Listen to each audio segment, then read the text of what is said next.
Hi, this is Cody DePablo. And this is Michael Weatherly, and I used to be on a show called NCIS. Now I'm on a podcast about NCIS, and it's called Off Duty. Today, we are going to talk about Season 3, Episode 4, Silver War. And not only that, we have a very special guest. His name is Brain. Can you tell me a little bit about something about Brain? Tell me more. I couldn't have said it better, Michael. Brain, you know him, you love him. It's Mr. Jimmy Palmer himself. Brain Dietzen. Brain Dietzen, Ducky's right-hand man, the immaculate Brian Dietzen. My first year, anyway, of NCIS Season 3. Memorable and wonderful to me. Welcome to Off Duty, an NCIS Rewatch podcast. Today on the show, Season 3, Episode 4, Silver War. Ziva returns. A 140-year-old iron casket shows up at the Smithsonian Institution. It contains the body of a UA Marine Staff Sergeant, so Gibbs and company investigate. The team chases the clues, follows a map, and figure out the story.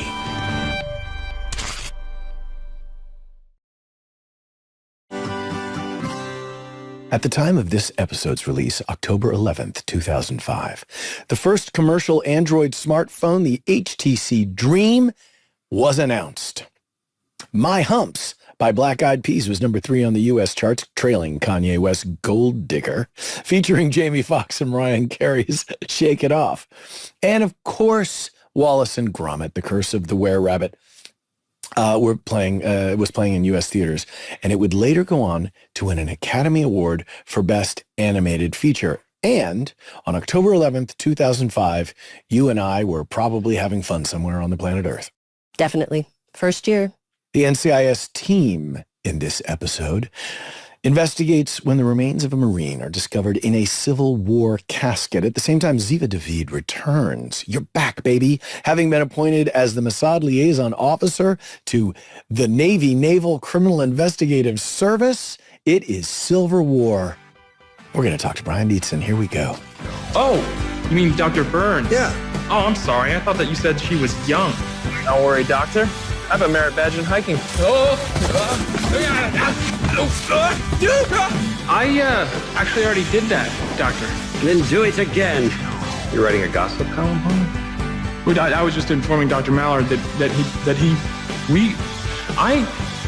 So, white meat or dark?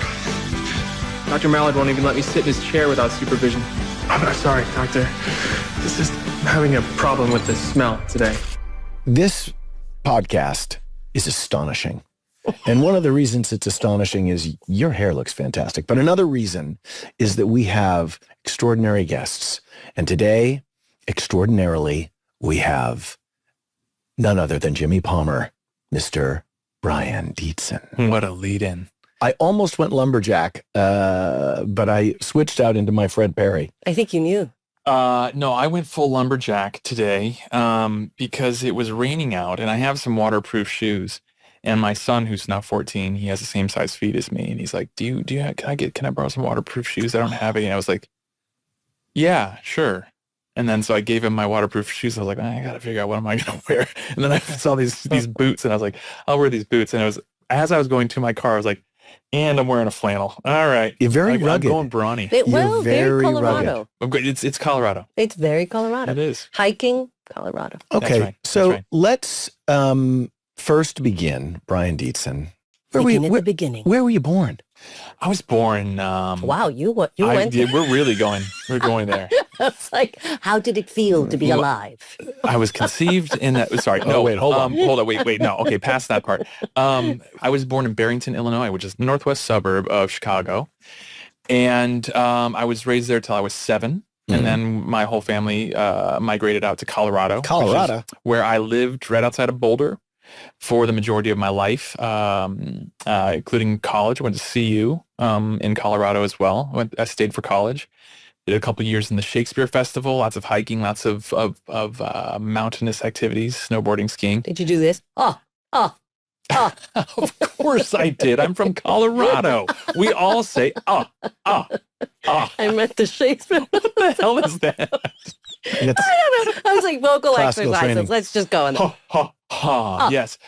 We all spoke from our red balloon, our Kristen Linklater. Red See, balloon. Ha, ha. you guys are classically trained. Yes. I did a Snickers commercial and they said, hey, you could do this for a living. And guess what? You're still doing it. So something went right for you. Whoa, where'd you get this? Oh, he acted me. See? I thought he had a Snickers So- bar. He out-acted So us. talk acted about, us. I know that you and I both Holy lived in moly. Vancouver at the same time. You were doing a TV series when I was doing Dark Angela. That's right. Don't I didn't. Did I uncle. see you at the? Were you ever at the Sutton place? Because that's where we were. That's where the action happened. All the time. I did several stays at the Sutton. Yes. Sutton. Sutton. Thank you. And I got to know the bartender very well at the Sutton place. What was that TV show you were doing up there? It was a show called My Guide to Becoming a Rock Star, and it was I played a drummer in it, and we were up there for Could you a play year. drums? Yes. Okay. I played So you drums in did several your bands. research.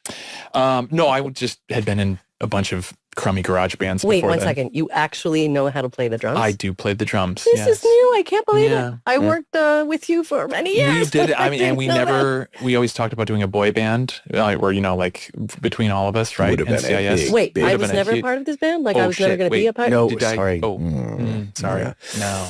Mark Harmon was the Right. lead singer, Well, and then he didn't show up for that rehearsal, and we were like, well, never mind. okay, maybe we And David can't- maybe we McCallum was can't. like, I could do it. And we're like, oh, David. You're like you're more of a one man band. I know. Yeah. We're like, David, I don't. So you're But- in Vancouver, and that's one of the first big gigs? Yeah, so I didn't have a SAG card or an agent or anything like that, and I wrote a bunch of letters to different casting directors and said, "Hey, give me 10 minutes of your time anytime. I'll come in. I promise I'll impress you." And then right before, Bold. yeah, bold. From Boulder, Colorado. Patrick Rush, he was the head of casting at Warner Brothers, and he's like, hey, I thought I'd bring you in because no one does this anymore. This is great. Because I didn't send a headshot. I just sent a letter with like a little picture of me in the lower right-hand corner, picture of my buddy in the other hand. This is before the internet. Yes, it was before the internet. Interweb. And we made it in right under the wire. Remember after 9/11, there was like a bunch of anthrax threats and stuff. Yeah. And Oh, yes. everybody in Hollywood just stopped opening, all of their letters Mail. and stuff. And we never sent They another. opened yours. He opened mine like the week before, and he's Wow. like, "Come on in for an audition." And so based off of that, I booked a series regular, my first role, which was So a wait a series minute. regular You role. did the audition for this agent, which was probably what, like a monologue? No, I ended up not doing an audition. I ended up not. We had like scenes prepared. We had like a bunch of stuff. So like, we'll just come in and do something for you. And so he got that, and he was like, you know what? He contacted this person who had been hip pocketed at the time, and said, I'll see him for this series regular role. Here's the sides. And so I went in. He said, I just wanted to meet you. And I was like, oh, he's not taking me seriously. He just wanted to meet me. Like, I'm not really in contention for this Right. for this role. So I said, okay, as long as we're not taking it seriously, just tell me what I did wrong at the end. I want this to be a learning experience. And he goes, all right, fine. Mm. And so I do the audition. He goes, what you did wrong is when I bring you back in tomorrow for the producers, you're going to mess it up. And I said, why am I going to mess it up? Because you're green. You haven't done this a lot before. You're going to try and make it better, and it's going to be worse. So that's my note. And I was like, So you want a basically- carbon copy? And he goes, yeah, I want a carbon copy. I said, okay, I'll do it. Wow. So I came back in the next day and I did it. And then over the course of the next, week or so, I went in like maybe 5 more times. By the way, I have a story regarding that. Like, Yes. I want you to come in and mess it up. So Yes. one of my first gigs out of school was for a short-lived show called Street. And I remember that show. Oh yeah, no, I think I told you the story. I know. I've seen it. And I think it was just like I didn't have the sides or until the moment of the audition, and I went in and I basically just read them and I got the part and I thought, how could they possibly have given me this? I sucked, right? So of course, then they give the actor like a day or two to think about it, Right. and then I go Yeah. in, and then I start doing kabuki theater. And then the director, and I was like, I'm going to turn this into a series regular part. Just you watch. And then the director kept on coming up to me and kept on saying, would you mind just toning it down? Would you mind just toning it down? And wait, who was because you and I talked about this, Tom Everett Scott. Tom Everett Scott, so yes. Tom Everett Scott, such a nice actor. Yeah. But it's good. he was watching me from afar, and I could see that he was watching me. And at one point, he just came up to me, and he kind of pulled me aside, and he goes, don't ever change. He goes, Nice. you're going to work for a long time.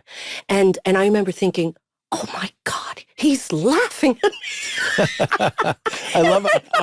If you, That's where your actor, if you ever, brain goes to. I know, if you ever thought actors were insecure, but why? No, but then I thought, well, I'm just going to keep doing the thing that I do, and then the director just kept on coming up to me going, take it. Yeah, he was the nicest. And then the director just kept on coming up Connelly? going, yes, Yeah, yes. see? But anyway, How do I know so this? going back to that statement, it just made me think of that moment, and I totally understand what that director was telling you, or the casting director. This casting director was, I was going in for like the network test for the very final part, and he kept saying it before each time. He goes, "This is the one where you're going to mess it up," and he was joking, but he was like kind of like prodding me a little bit. And I'd brought my drumsticks in, and I had like a little practice pad to show them I could actually play and stuff. And I kept bringing them in, and they kept saying, "You can just leave those. We believe you. We believe you." And so by the time I got to the network, they're like, I come in, and Patrick Roush finally goes, "You've brought those in for every single one. We've told you don't need to have them. Is they just props?" And I was like, an actor prepares. "No, I just want to be prepared." And he goes, "Okay.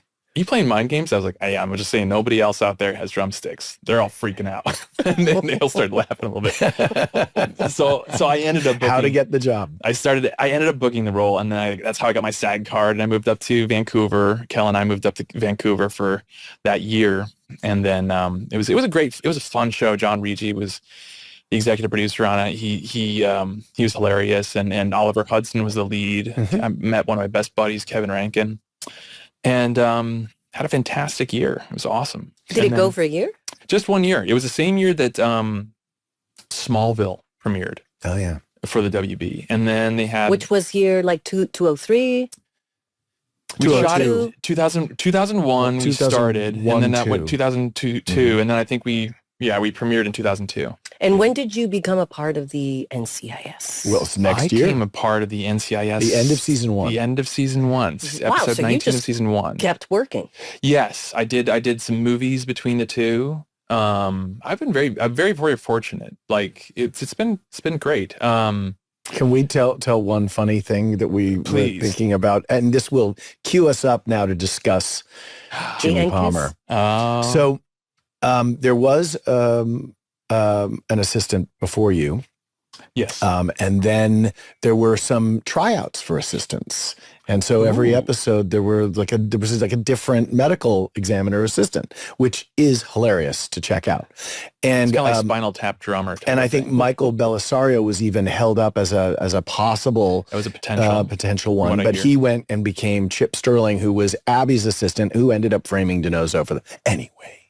What a mustache! I get ahead of myself. You should see him now. He's got like a full blown like ZZ Top. But you, when you began, and you proved that you were the one, and indeed, as we went through season 2 and season 3, and Cote de Poo came on board, and de Pablo came on board, and we're off doo with Cote de Poo. Wait, just keep going. So you come in, but anytime Billy Webb wanted a super techno crane, Jimmy Palmer wasn't in the episode. Because we couldn't afford Jimmy Palmer. And so we were laughing the other day because the dialogue would be like, Dr. Mallard, where's Jimmy Palmer? And all of a sudden a big wide shot, and we were like, well, we know where he is. He's home. Like, it's overdubbed, and it's like, oh, Mr. Palmer had a doctor's appointment. He wasn't able to come to the crime scene today. And it's like, and then you realize of course, the line is dubbed on the super techno crane shot that is actually taking all the money that would have gone to you, but we needed. I want my super techno crane. Do you remember? Do you remember that video? I want my super techno crane. I need a super techno crane. But where's my super techno crane? We can't afford the super techno crane. Where's my super techno crane? And if anyone at home wants to go and enjoy themselves, go to YouTube and look up I want my super techno crane. I want my super techno crane. It is a little cartoon. Sean Murray and I were laughing our faces off the other day at that. It's too funny. It's especially if you know that NCIS loves its high wide shots. Oh, yes. I want to ride the Super Technicolor. It's 3 states away. It won't be able to be here in time, and we It cost us an extra $5,000. It's not in the budget. I want my Super Techno. Where's my Super Techno Crane? What was it like when you first met McCallum, and what was that first moment of meeting this man that would become not only a friend, a mentor, but like a huge part of your life? What was interesting because I got cast on the show at the end of season 1. Did you go through the tryout? I mean, did you go through I just did normal. It was just a normal audition. It was a 1-day guest star. I was supposed to just go in for 1 day, one scene. We're trying all these different people to be David's partner. But how was David with you? David was fantastic. It was interesting because I went in there and I didn't know him from anybody. I'd never seen The Man from U.N.C.L.E. I'm sorry to say at that time, I'd never seen The Great Escape.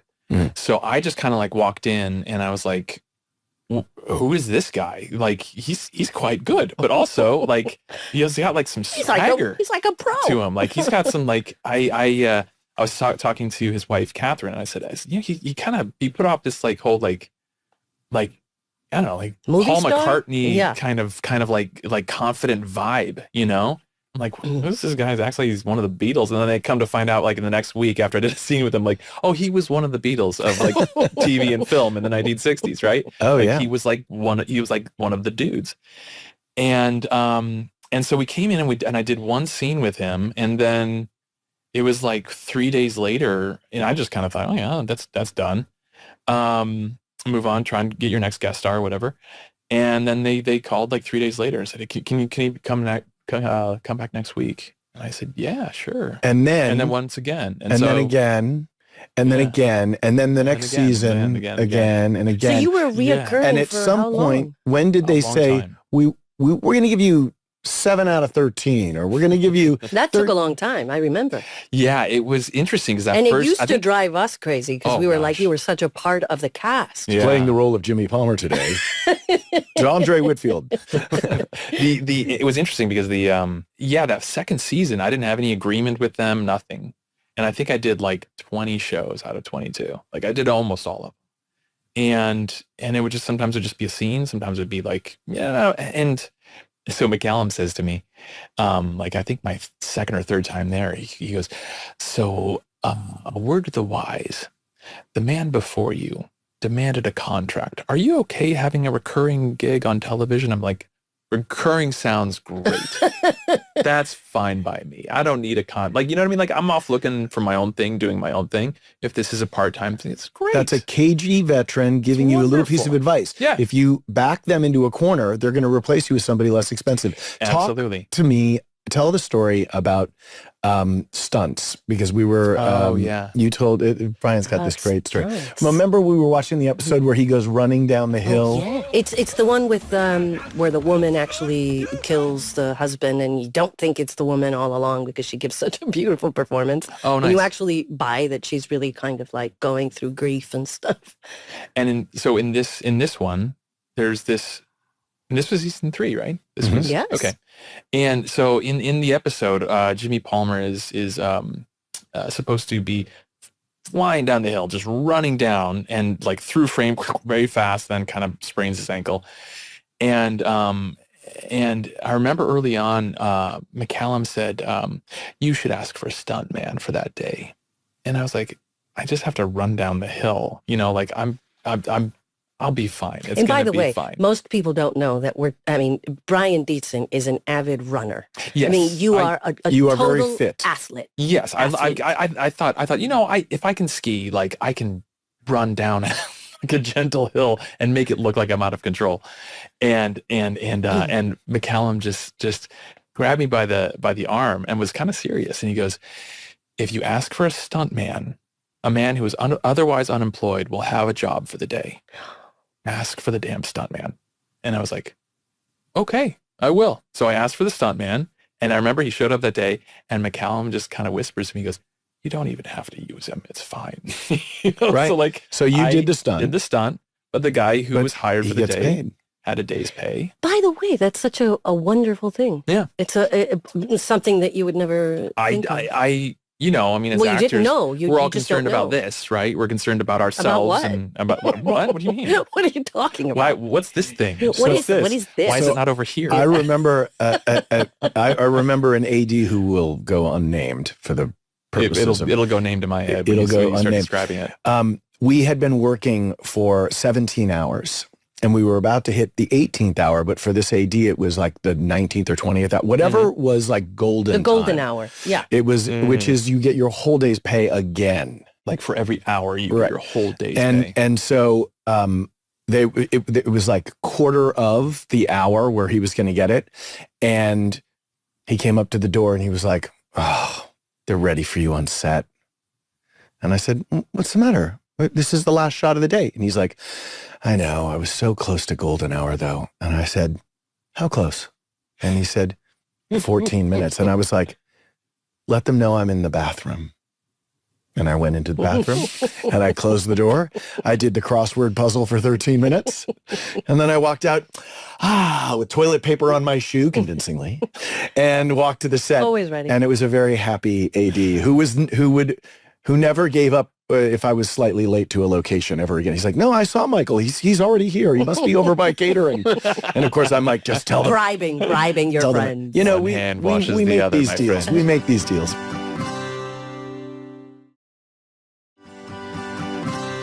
You've become a writer now, and you've written how many episodes now? Like a few. I've only written over the last couple of years. I've written 3 episodes now. Co-written 3 episodes. Well, you did write one beautiful scene that you and I got to share recently about the aforementioned David McCallum and Ducky. Yes. We did have a moment of silence for David McCallum, We did.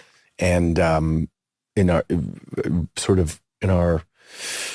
in that moment, wanting to remember somebody who could be an astonishing camera hog.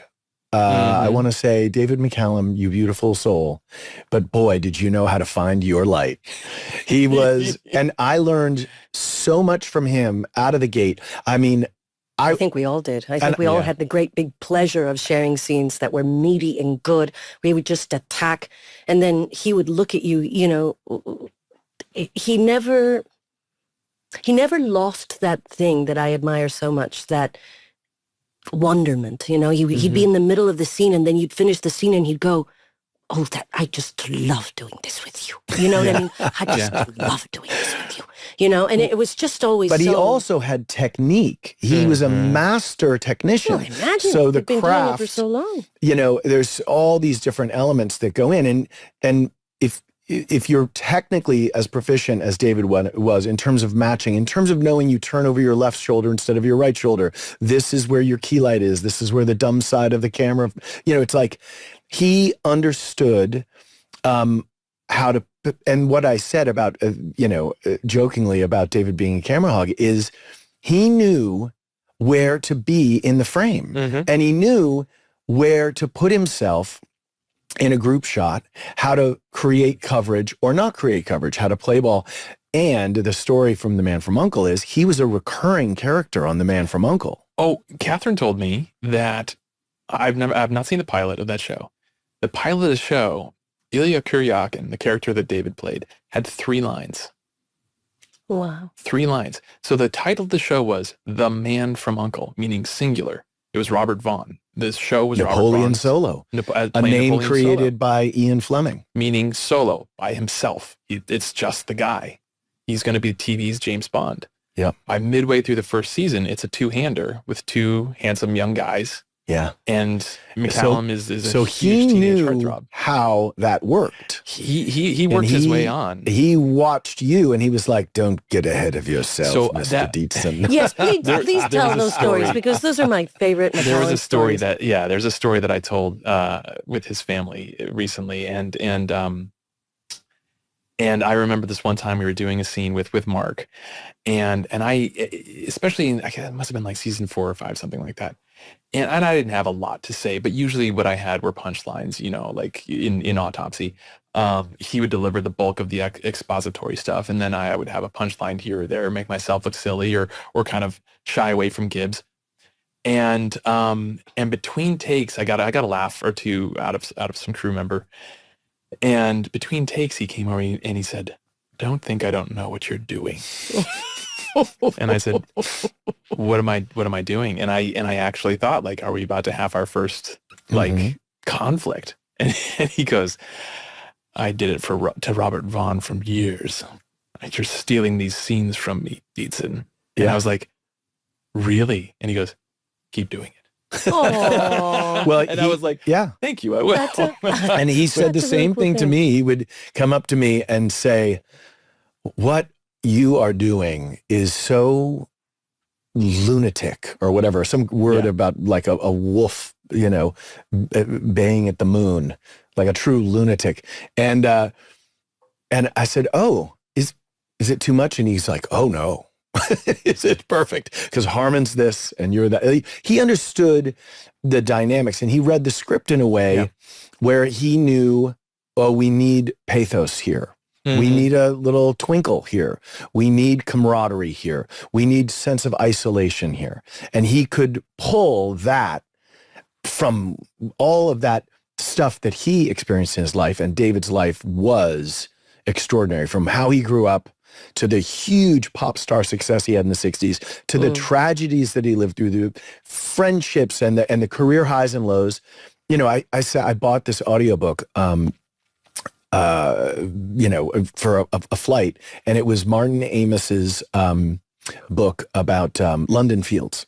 So I download it and I get on the plane, and I'm going to listen to the thing because, you know, I don't know if I have Wi-Fi or whatever. So I put my headphones on and it's David McCallum reading London Fields. And I just am like laughing because of course it's David. So it's distracting. I'm like, is there someone else that read this? Because it's like too much.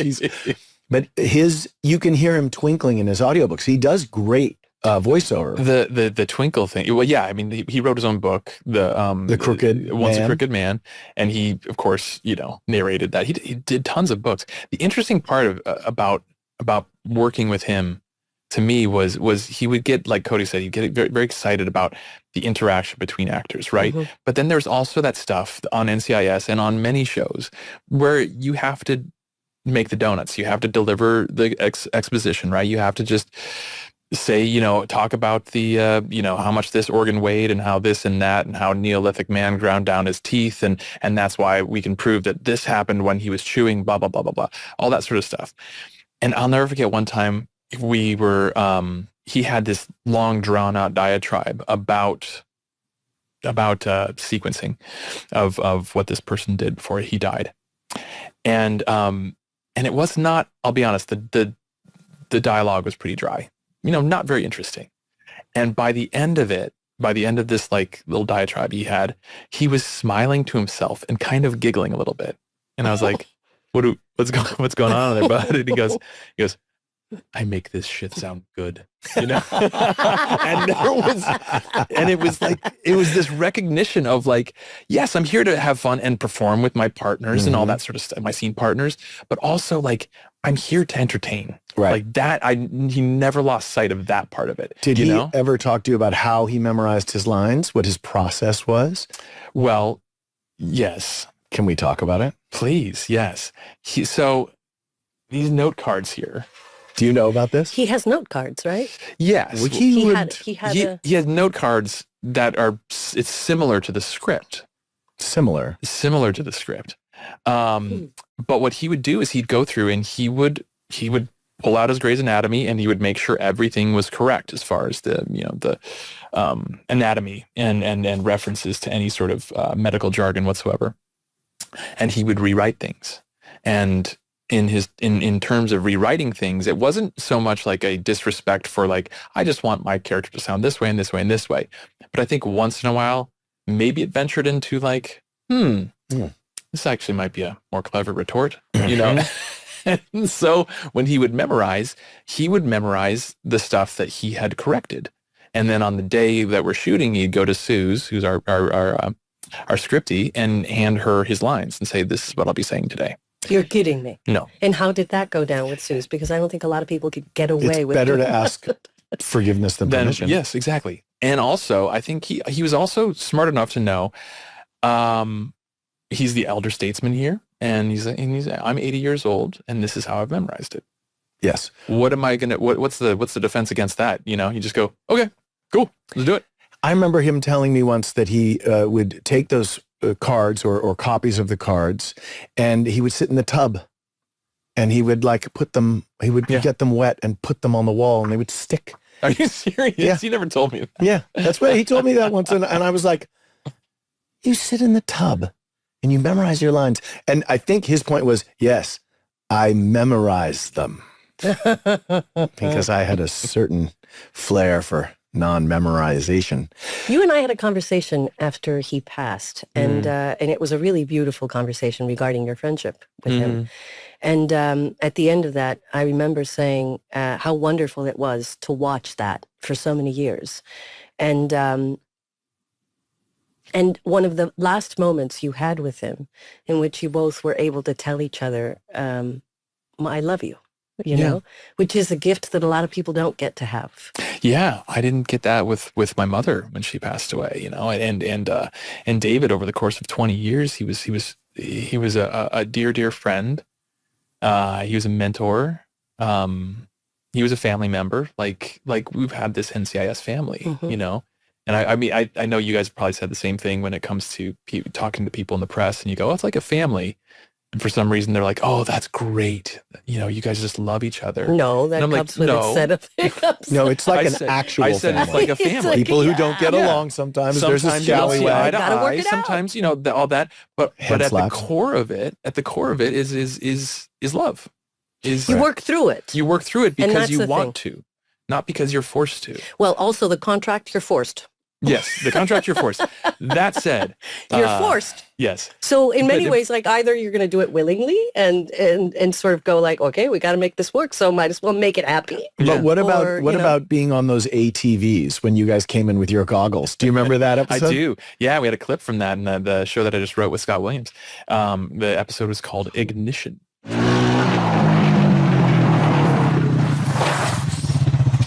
You're awfully close to that body, Timothy. I'm just trying to get a look at what's on his back. Totally hilarious. It was hilarious. Self-driving car episode? No. That one. No, that was drivers. That was something Ed or something. That was the driver. I can't remember that one. Okay. I remember that one though, where Sean Murray said I was sitting there at the crime scene. He was like, God, I don't know how this one line makes sense. And he was, you know, we were talking about it, and I said, Sean, we're doing a show about a robot car. It's fine. Anyway. Okay, good point. Good point. Like sometimes. By the way, that's one of my favorite things about Sean. His kind of dry, like delivery. Good point. Good point. Just nothing else. Just like good point. Walk away. I'm now going to go episode specific because we find this Civil War era, you know, capsule, and it turns out that there's still sealed. Have you ever found any kind of treasure artifact? Have you ever gone with a metal detector on the beach, anything like that? I've never gone with a metal detector on the beach, but I will say, shortly after my wife and I bought our first house, which is a very, very small starter home, I was chopping down some oleander in the back, you know, because it's poisonous, and so I was digging up the roots, and then I found like a blanket, and I was like, oh my gosh! And then underneath that, some more clothing in it. I immediately thought, oh no, I'm about to dig up a dead body in the backyard. Oh gosh, like I do this for pretend at work, and now I'm about to do it for real. Yeah. And so I was like, I guess I got to keep digging, and I kept digging, and I found like a couple toys. Oh, now that was it. And now you're like, oh, it's going to be a child. I know, so it was like a burial for toys? It was like, I don't know how it got in there, how long it had been there, but it goes to show, you know, you got plastic toys. They're going to stick around forever. So that's the only treasure I've ever dug out before. On a more serious note, the greatest treasure you've ever found, literally or figuratively? The greatest treasure I've ever found. Literally or figuratively? Oh, yeah. You're putting you on the spot here. Well, you know, I was going to say something, and I was like, you can't say anything. Who's you your favorite child? It's kind of easy. It's kind of easy. Well, the way that you get away from that is that I just have to say it's my wife. Like that's exactly what I was going to say. I was like, it's Kelly. Ding, ding, ding, ding, ding. Okay, let's bring. You get a cashmere blanket. There we go. That is the correct answer. Yeah, because she's the one that gave me my two children as well. So and it covers a lot. It covers. I have to say everything. though, you were one of the people that whenever I needed that kind of solid family foundation advice, I would go to, because you were one of those people that I felt had their thing really done right. You know, your relationship with Kelly to me was a real inspiration. How you rallied, you know, during pregnancy and how you just allowed her to be this like kind of, I remember you were like, you'd say things like, oh yeah, no, Kelly's definitely like pregnant in the kitchen, like doing whatever she needs to do because, you know, she's pregnant. And I was always like, oh man, that's so cool. And I loved the stories of you and Kelly, and you've been together for how long? Because this is a really sweet story. Yeah, we got together. We met in high school. Oh So, my God. So only about 10 years, really. yeah, like 5. 15. Yeah, I got an anniversary coming up. There's a reunion coming up soon. Yeah, actually, she her older sister showed her a picture of me when she came when she was a freshman in high school and said, "This is the boy you're supposed to date." Wait, but why? Because she just thought you were cute? She just or thought I because was nice. Yeah, we like traveled in similar circles, you know, like, and that's it wasn't a huge high school. She said, "This is the boy you should date." And and we ended up not dating while I was in high school. I went to college for my freshman year, and she was just finishing up high school, and then we met at a party. We met again at a party, and there you go. And that was it. And you've been together ever since. Mm-hmm.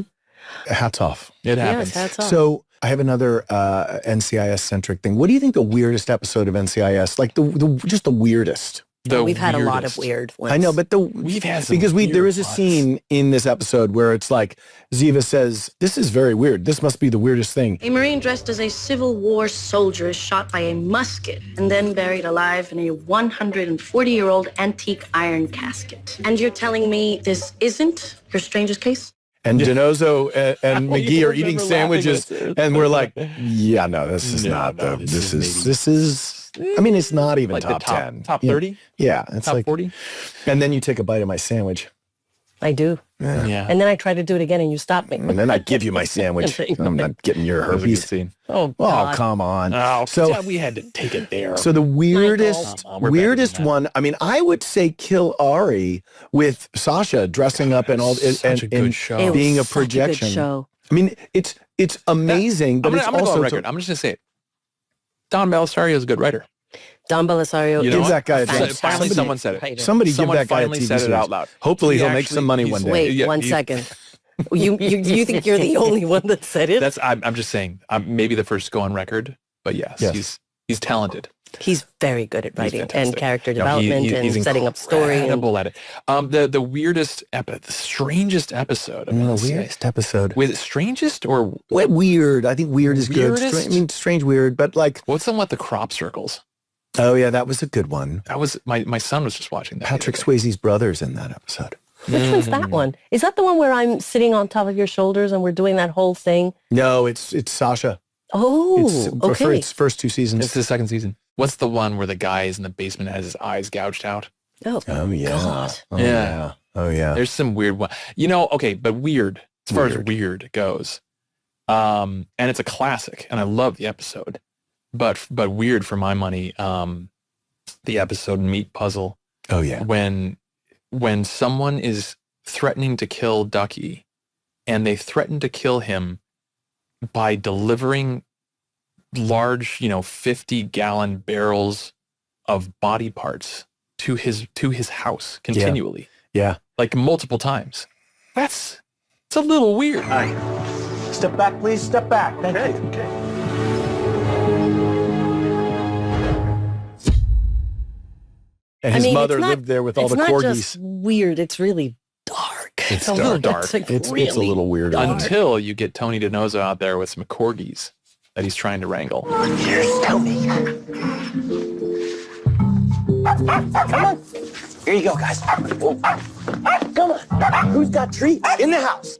That was one of my favorites, actually. Okay. Can we get some corgis? Can in here, we lighten talk a the little mood bit? Have you ever been in a Civil War reenactment? That's why I was late today. Yeah. We knew it. We knew it, Yeah, which is it's why we prepped the question. You were, yeah. I have not. I've not had the pleasure. Well, because, yeah. We're not going to talk about Were you Mike, going to ask me like what side I would for? It would be No, for the North. would you use the saying poo right now. boy's bucket? Because I'm just the little poo boy. Oh my God, the laugh during that moment, by the way. It's so good. The shame.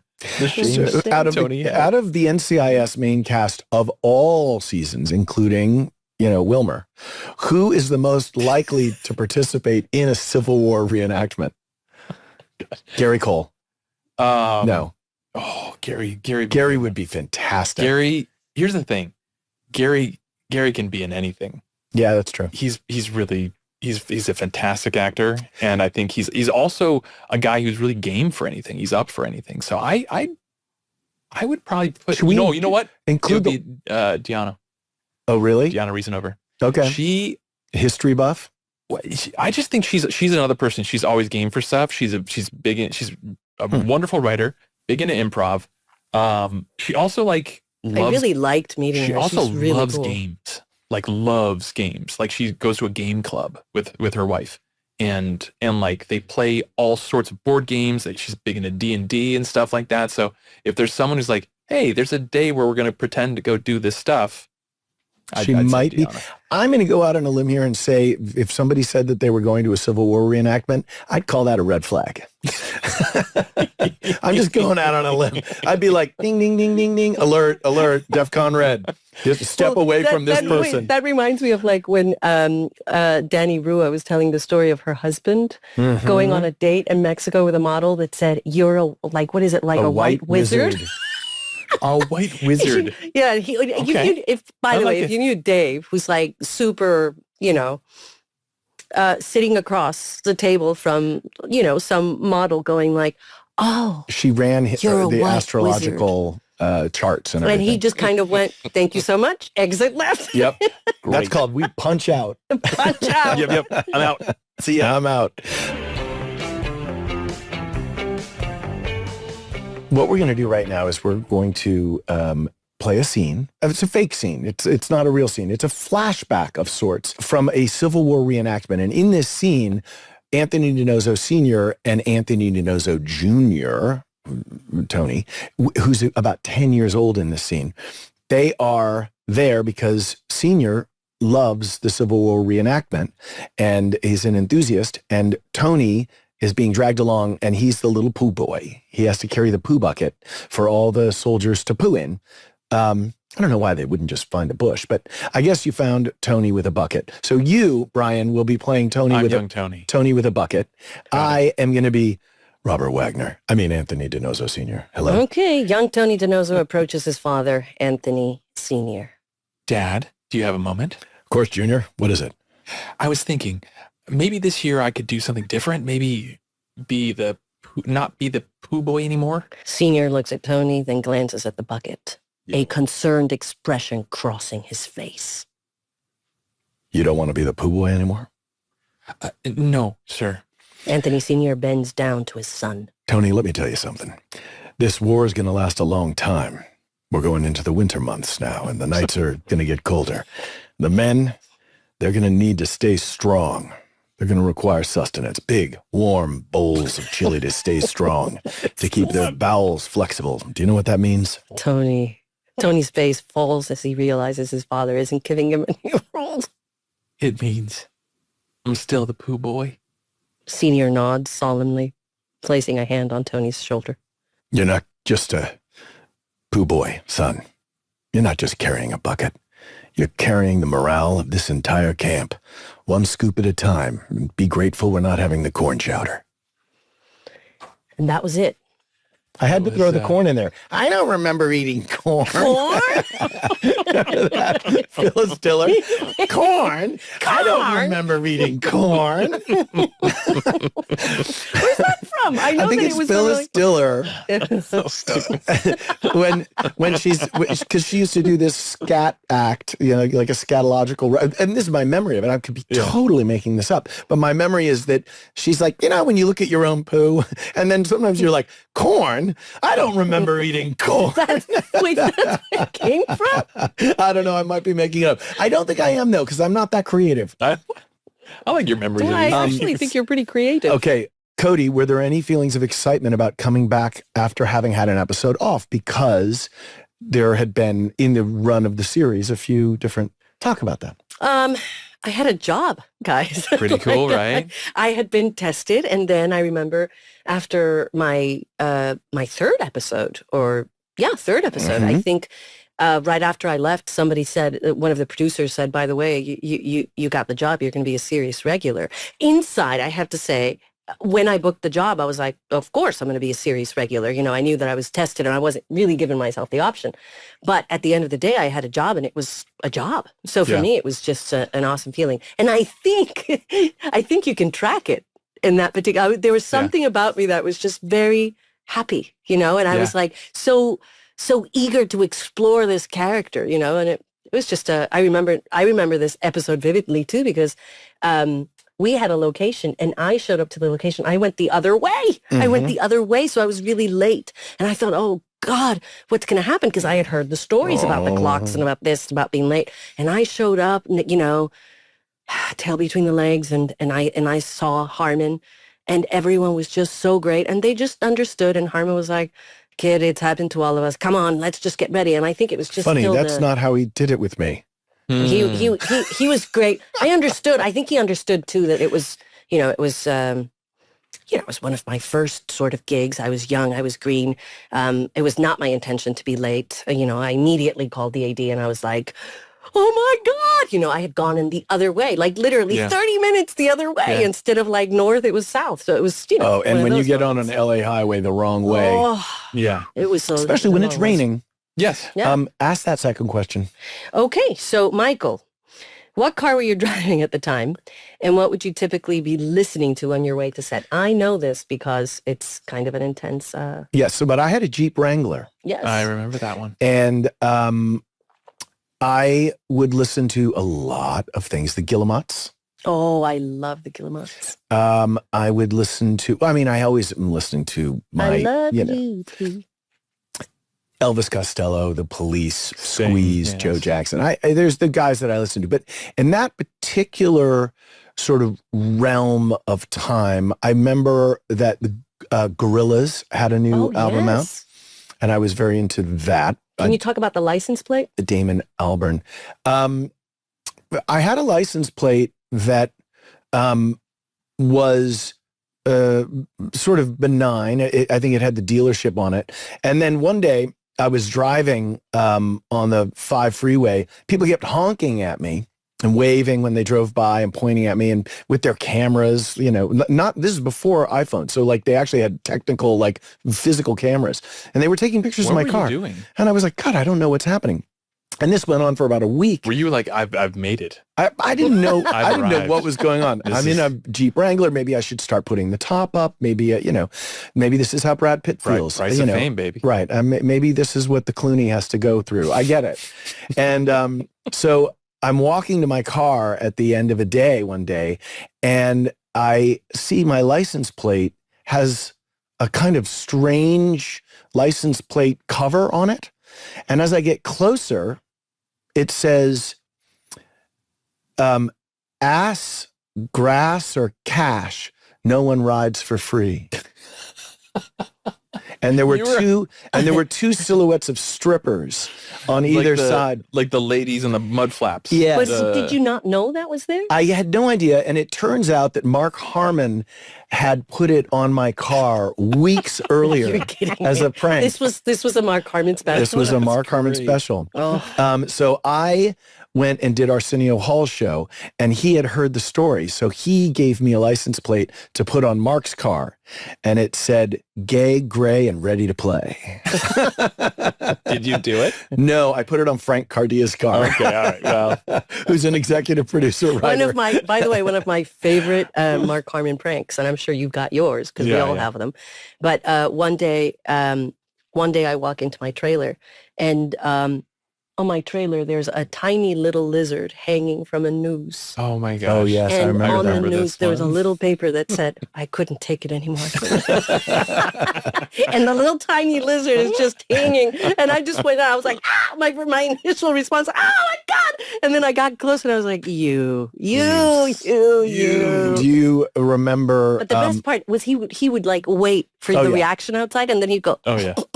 Yeah. Do you remember those Cliff Bar pranks? No. No. I think this was me and Sean. So, oh, yes, I remember. So Cliff Bar are these sort of I love clip bars.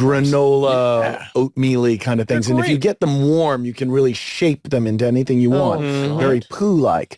And so There you go. You shape poo. So huh? I would Okay. go up and I would take 2 of them and sort of flatten them out, and then I'd pop them into Sean Murray's toilet in his trailer.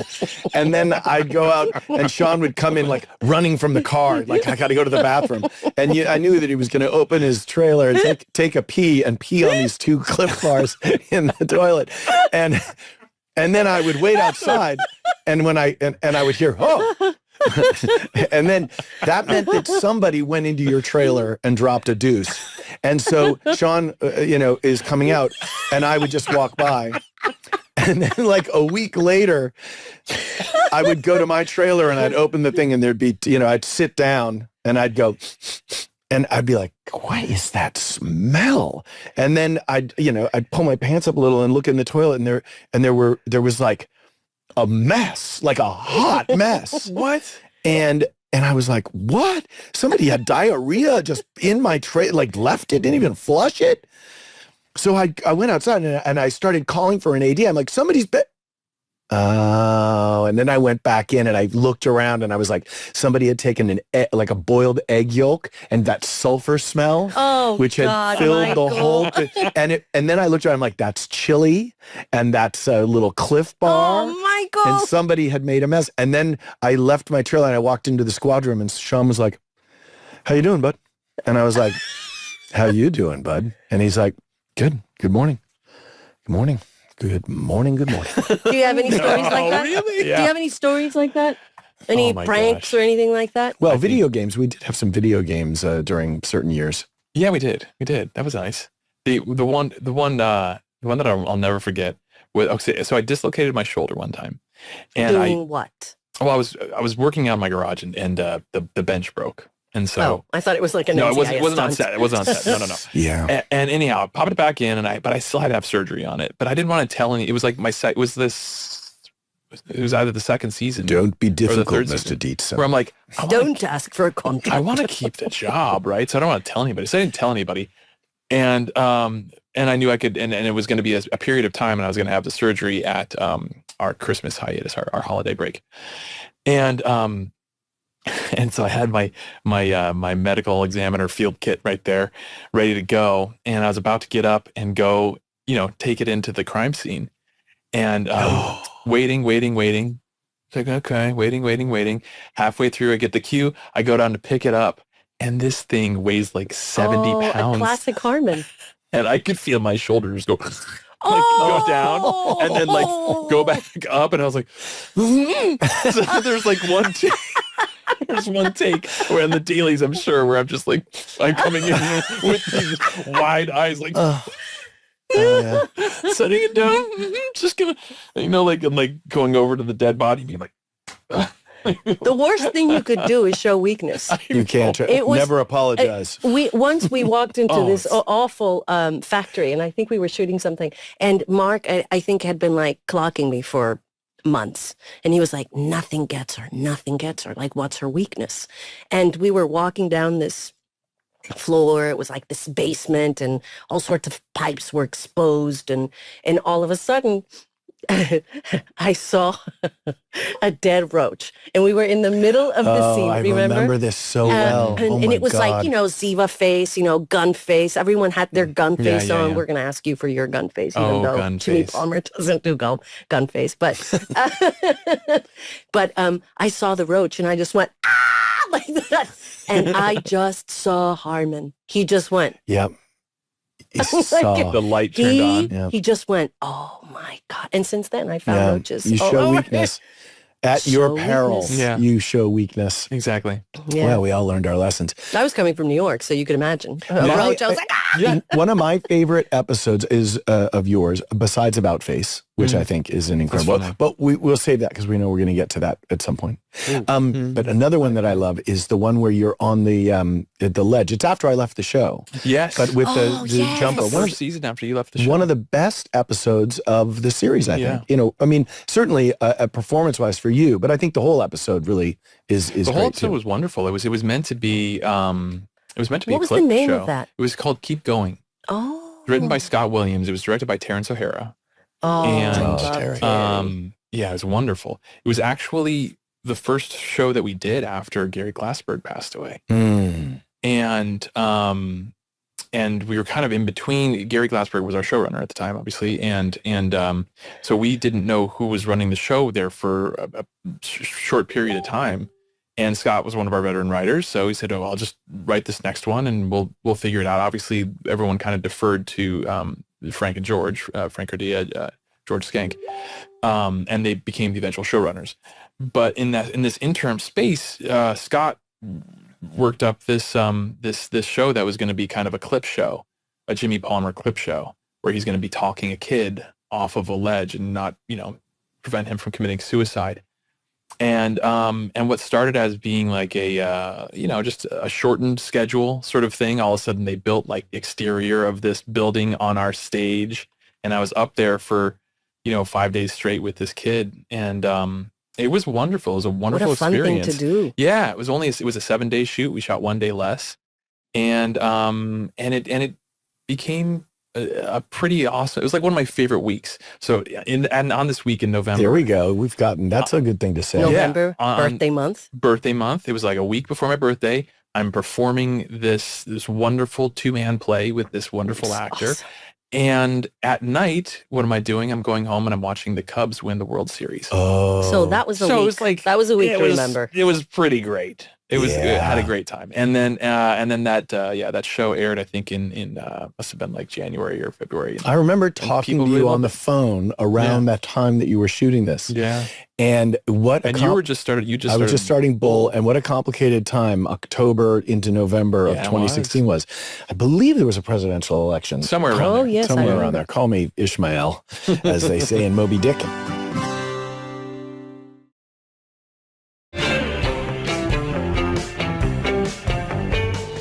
We have been having a little too much fun. So it's time to get a little serious as we play Civil War trivia. You heard me correctly. I'm taking you back to 1861 to 1865, a time in our nation's history when the very integrity of the Union was at risk, where we had a secessionist South, where we had Confederates, and we had, you know what? And there will be no questions about the Dukes of Hazzard. I have made sure, so we will not be talking about Those are the ones I was the gonna General nail. Lee. Okay, I was going to Cody DePablo, what year did the Civil War begin? God. I actually just said it. No, Oops. 1850, Close. No. 1860. Wait, what? I'm getting mixed messages here, you guys. No, 1871. 10 years off, 1861. Why are you giving me the wrong information? I did. Okay, Brian, this is a tough one. You gave me the wrong information. Brian. He's, by the way, giving me a cheat sheet, a wrong one. Yeah. What Civil War battle caused the most casualties? It's a very famous battle. And Gettysburg. you looked at the answer. I did not. You did. I did not. That was going to be my guess, but I'm It not sure was if it's right. not. It was not going to be your guess. You're a That's probably cheater, lotus eater. When you said it's very famous, Gettysburg. I was going to give you, there was an address. that would give it away. the Gettysburg Address. Okay. Maybe a little Wait, bit. Who? Okay, I'm going to ask Dietzen first on this one. Cheat. I'm not looking at you. I can't read that Okay. far. I'm not wearing looking. glasses. I'm not looking. Who was the president of the Confederate States during the Civil War? Lincoln. No, the Confederacy was run by. Now I'm just coming up with the general, which is Lee. But Okay, I'll give you a hint. You want a hint? yeah. There was a president whose last name, one of the first presidents of the United States, whose last name, if you run through them out loud, is the first name. Washington, Adams, Jefferson, Madison, Monroe, Madison, James, Jefferson, Adams, John, Jefferson, Thomas, Jefferson Davis. Jefferson. Remember him? Dave. There's a reason we don't have I statues do. of that dude. Well- Okay. How long did it take Abraham Lincoln to deliver his famous Gettysburg Address? Okay. 2 hours, 12 minutes, 42 minutes, or 2 minutes? Cody DePablo. 2 minutes. You looked at these. God damn. No, I didn't. I'm actually looking at details. Do you remember? But I was like, should I trust him? And I was like, I should trust this. What's the first line of the Gettysburg Address? You guys, this is like... No, but four score 7 years ago. That's not on the thing. I just... now, isn't Lincoln the guy who wrote the letter that said... the guy. Yeah. Lincoln was the guy who wrote the letter that said, I apologize for the length of this letter. I didn't have enough time to make it shorter. No. No? That was... Oh, gosh.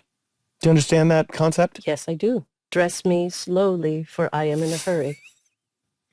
Who was that? I don't know, but I feel like I worked with this writer Oscar once Wilde? who turned in a 76-page draft, and I'm like, did you not have enough time to make this shorter? For fuck's sake.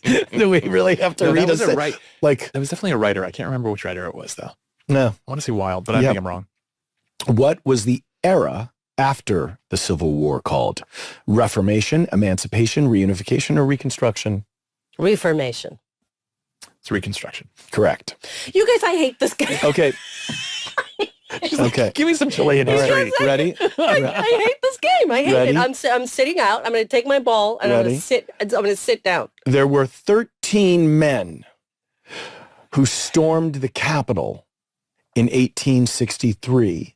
Name them. No, that's not a real question. Oh, gosh. Okay. What was the name? Abraham Lincoln was assassinated in his second term of office. Is that correct? Don't look at me. Look at Brian. Yes, it is. Okay. Who would have been president if Abraham Lincoln had been assassinated in his first term of office? Who would have been president? If Lincoln had been assassinated during his first term? I'm going to guess the vice president at the time. And who was that? It's a good one.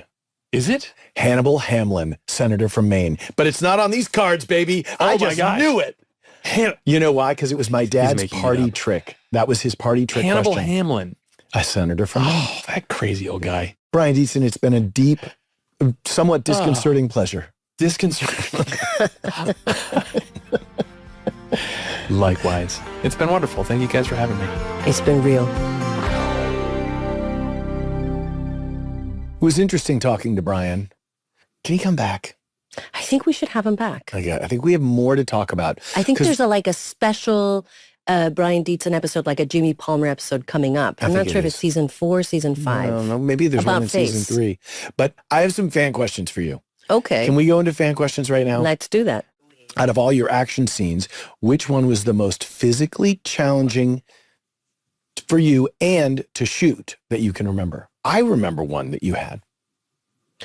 Physically challenging, I think there were many that were physically challenging because I think, after shooting, you'd be exhausted, especially from fight sequences.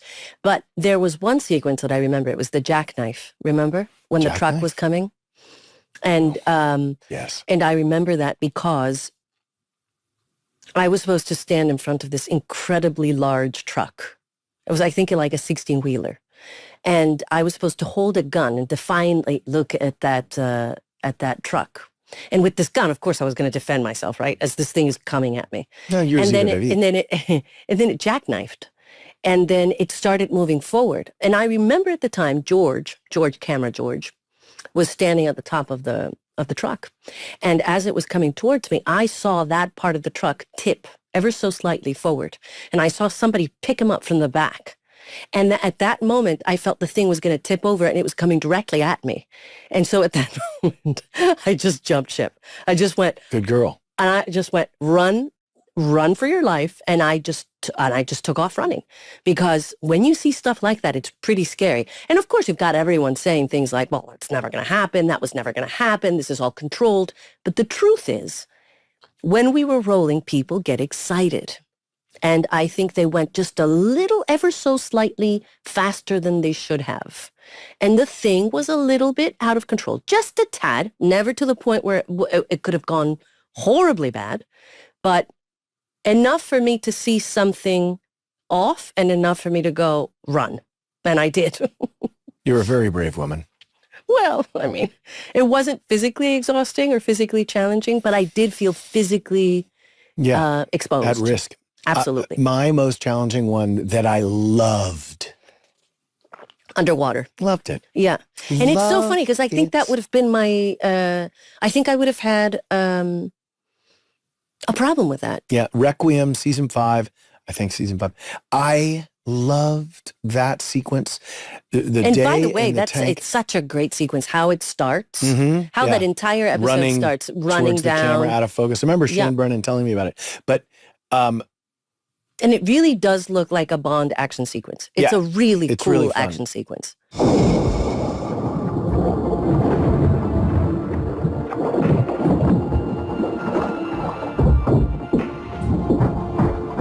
the underwater tank in Sunland where we shot, they had speakers under the water. So you could hear everything? So you could hear the director. Oh, my God. And it was Tony Warmby. But wait, one second. So you had underwater... Tony Warmby? Like, I'll have that. I'll have that. Well done, that man. Well done, that man. But question, did you have air tanks? Yeah, so what would happen is you were on a pontoon up on the top. I had to dive down, and I had to naturally swim. I don't even know if I could do it now, quite honestly. Because I had to go down 15, 20 feet. That's enough. That's enough for it to feel very scary. Well, you feel the pressure. Sure. And you have to get down, and I would swim past the camera, and then there would be somebody there with the tank down there. So I would be out of breath where I didn't have enough maybe to go back even up. come back up. See, that would be enough for me to freak out. And I had to go around and punch out the windshield and do all the acting with Gibbs on the window. Didn't DiCaprio and Kate Winslet have a lot of stuff during Titanic that was quite scary? Yeah. I mean, I heard a story. I'm not sure if it's a rumor at this point, but didn't they have to go through very challenging water stuff? Oh, that's no rumor. Yeah, that's very true. And that it was really, truly freezing, like really cold water. Yeah, I don't know. I mean, they're terrific actors, so I'm sure they could pull that off. And I think that there were some stunt people too. Oh, I'm sure. I had a stunt double as well for that. Thank God. But we shot that in 2 different places. We shot that. Well, you know what? We're going to get to that episode when we get to that episode. Who out of the main cast characters would be the best and worst at small talk? Best at small talk? You. Worst at small talk? Mark. It's so simple. I want to thank you for the lovely questions, you crazy kooky fan questions. And if you have any other questions, you can put them in a little message to offduty@spotify.com. Gibbs rules. Oh, Gibbs rules. Here it is. Are you ready for Gibbs rule of the day? I am. It is rule number 62. What do you think it is? You've read it.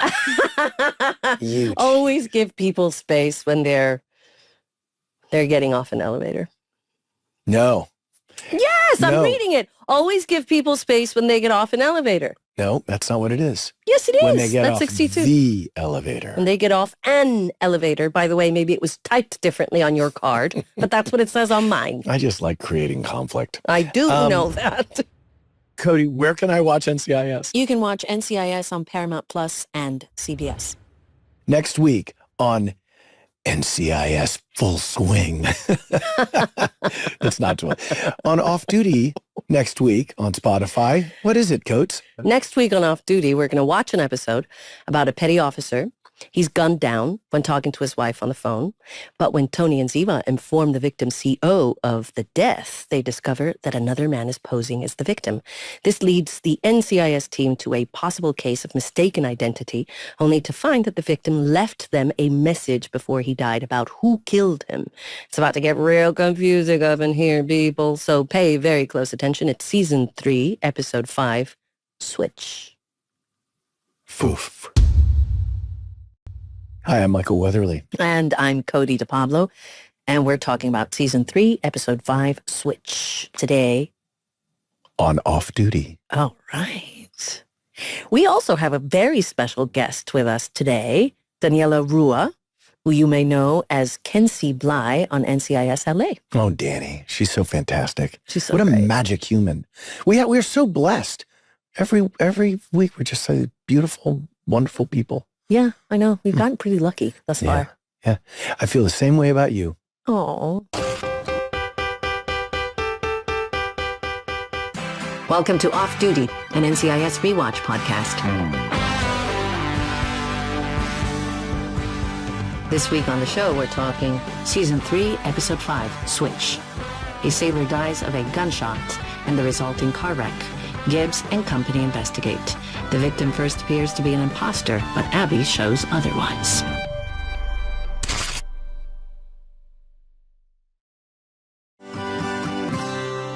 So for context, you guys, at the time of this episode's release, When did October this- 18th, 2005, October 18th. Okay. the Colbert Report premiered on comedy. Oh, shut up. Colbert. But no, it's true. Colbert. Stephen Colbert.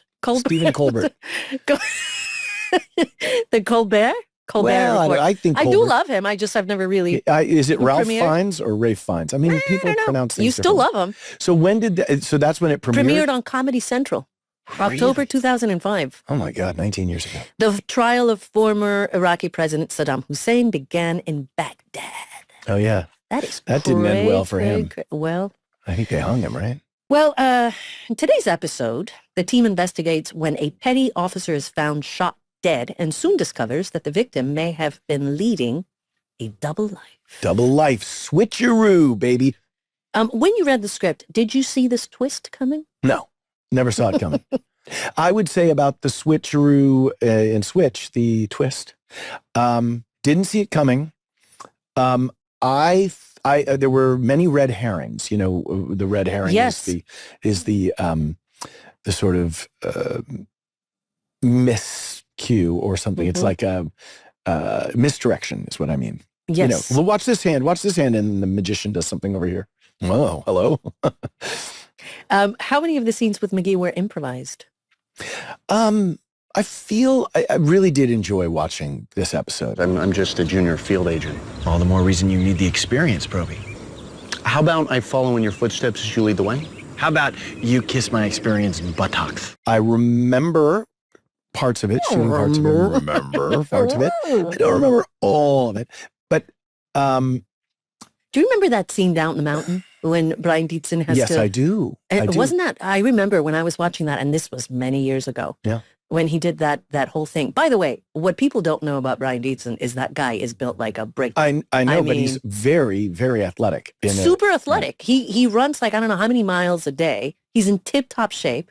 I mean, he's well, got we all are, you know, on the show. Well, especially Brian Dietzen. What I was concerned about when I first started watching the show is scene after scene after scene, I was wearing this mint green shirt, and I just was thinking, we got to change out of that shirt at some point. It was on there for a long time, and then I got caught up in the wardrobe. I started becoming very self-conscious. But what I really enjoyed was the Tony Ziva dynamic inside the Switch episode.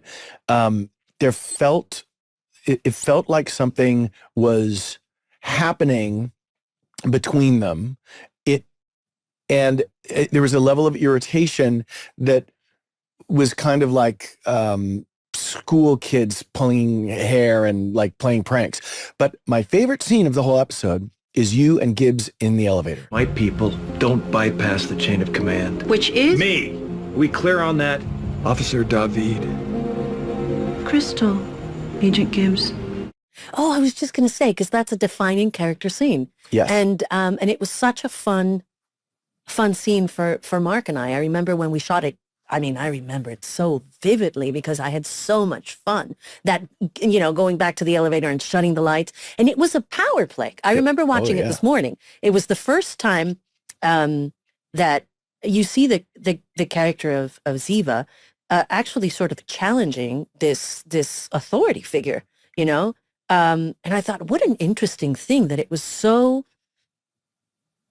You know, that was so clear from the beginning. Belisario started writing that very early on, that she would have no qualms about just kind of saying like, hey, I understand your rules. Do you understand that there are some rules that I also want you to abide by? You know, and I thought that was such an interesting sort of power thing between them. I think it also did something by the way, where a it lot of set up respect. the character. The respect, but it set up the map for your character and Gibbs' character in relation to it. You are Officer David, not Agent David. You have a relationship with Jenny Shepard that is outside his circle of and he's control. asking for, yeah, and he's saying, asking no, you will go through me and she will go through me because I am your superior. And this is chain of command. And there is a hierarchy in this family. There is a hierarchy in this, on this set. Your loyalty is to me. But I did feel that, you know, the lines could blur. But when you're watching that particular scene, what I got it from watching it again as well was that I don't remember anyone really speaking to Gibbs that way who was not either an equal to him or an opponent in an interrogation or a crime, or like Fornell can talk to him like that, and Alan Dale, the former director, Tom Morrow, which you run them together as Tomorrow. His name is Tom Morrow. I'm not kidding. That's what they you know. Tom Morrow.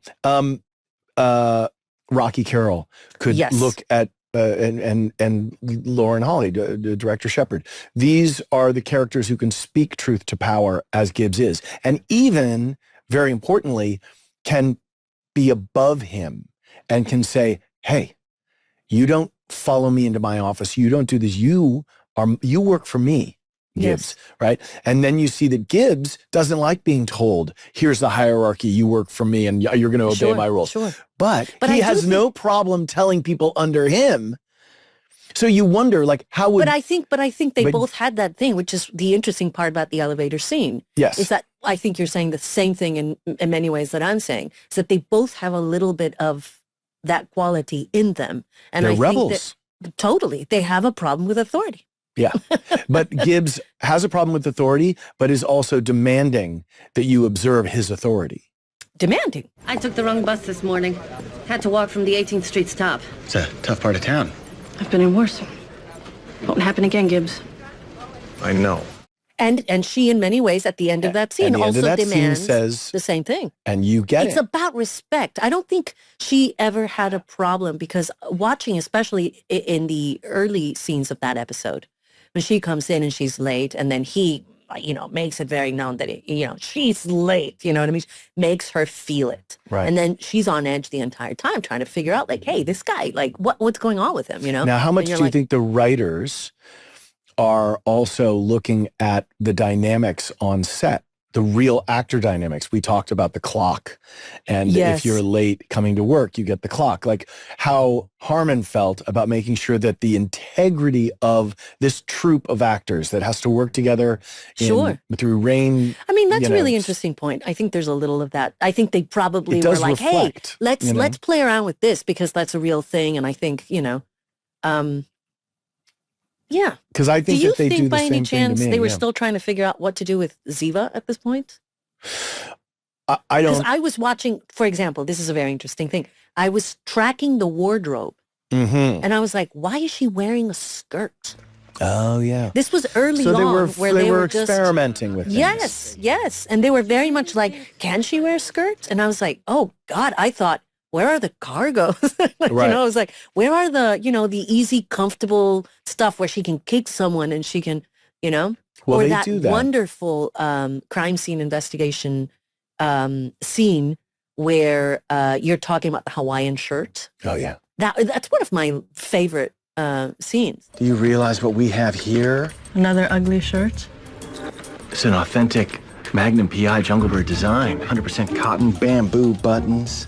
Well, his enthusiasm for pop culture and his enthusiasm for particularly shows produced by Donald P. Belisario in the 80s. But the Magnum PI piece of DiNozzo is really important because Magnum PI is about a kind of overgrown kid who has all these enthusiasms and wears his Hawaiian shirt and gets excited about the Ferrari and lives on a Robin Masters estate in Hawaii and has his buddies. I mean, he's almost like a kind of a teenager in a sense. He's like a very young energy, Magnum PI. But he's also has PTSD as a war veteran from the Vietnam War. He has lost people very close to him. And has, people have blown up in front of him. He's lost. And I think that DiNozzo as a kid watched Magnum PI and different than myself, I think DiNozzo his mother died. He had a father who was not present, and he was running around. And I think that a character like Magnum PI. So when you see DiNozzo having it's not really silly to him. This is really like an emotional part of his childhood that made him feel safe. So when he talks about the buttons being made from a certain palm frond or whatever the hell it is, he knows the minutia and the details because it's meaningful to him. It's not just like, oh, I love that comic book and here's why. He holds on to a piece of... It's emotional. And that is a fun part for me of the DiNozzo journey, looking back at him and seeing that it's very funny because what you guys listening don't know is that Michael has been saying this from the get-go. It's not like he's making it up now. I remember you talking about that from the get-go, about DiNozzo and about that and about the buttons and about all of those things were important to you then and they're important to you now. Right. It can seem like I think... So in a way, it's not as superficial as you sometimes say the character is, because I do think, the mistake is he can be sometimes. Well, he can be, or he certainly shows that part of him as maybe a way of deflecting, which is very which is very much... Well, he blows things up. Really? And I also, again, in this episode, noticed the Forrest Hump porn videos. Again. And there's a kind of juvenile... there's this celebration of this, what we now obviously... Which McGee doesn't recognize, and that's the funny part. McGee goes right over his head, and you just go, what do you mean, McGee? It's a bunch of people, naked. And here's, DiNozzo finds this stuff funny and titillating, but it's past its sell-by date in all kinds of ways. And he is still emotionally immature and trapped in this kind of... he's the age of a young man who should be getting married and starting a family and making conscious choices to make his life. But instead, he's kind of locked in this place where he's excited to go on a date with the woman who turns out to be married. Right. Or he's excited that McGee's, But the funny thing is, and this is something that we talked about earlier, is that he's about to go on a huge... This is early DiNozzo. Right. He's about to go in a huge sort of evolutionary trajectory, right? Which really does change him. It throws him in a totally different direction. And his life in many ways is forever altered. Okay, so I want to make a little honorable mention to an actress called Merritt Weaver that we had on the show Switch. Did you know he cheated on me on our wedding day? Our wedding day. Wonderful. She's gone on to have this amazing career. You saw her in a movie that you and I talked about a lot with Scarlett Johansson.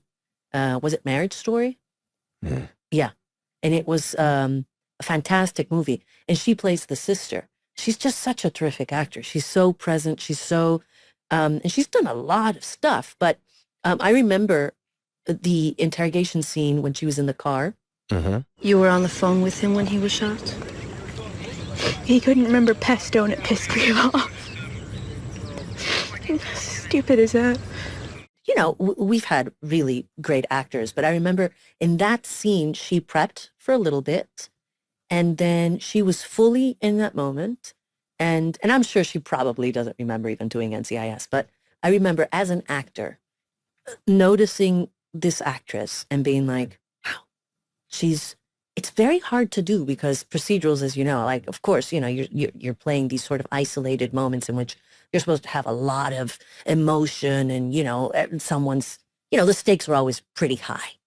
And she was honest. She never overplayed it. She didn't under it. It was very honest. And I remember thinking she's really special. And the crazy thing about it is she's lying through her teeth because she's a killer. Honey, it's our anniversary.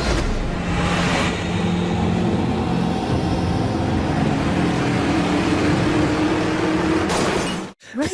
And it's so, so she fooled Ziva David. Well, but I thought she was just terrific. And so I just wanted to say that because speaking about all the people that go through our... Bravo, Merritt Weaver. Bravo, yeah. And thank you for being a part of our NCIS family. Who knows, maybe one day you'll show up here, maybe one day. Which brings us to our guest today. Daniela Ruah. Daniela Ruah. Oh, Danny. NCIS Los Angeles. Yeah. Kensi. Yeah. Kensi Blye. It's a very important... You're not going to want to miss a moment of this.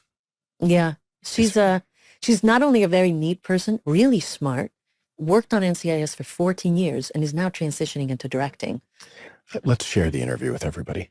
Stay tuned. Some would say that that is a difficult working environment.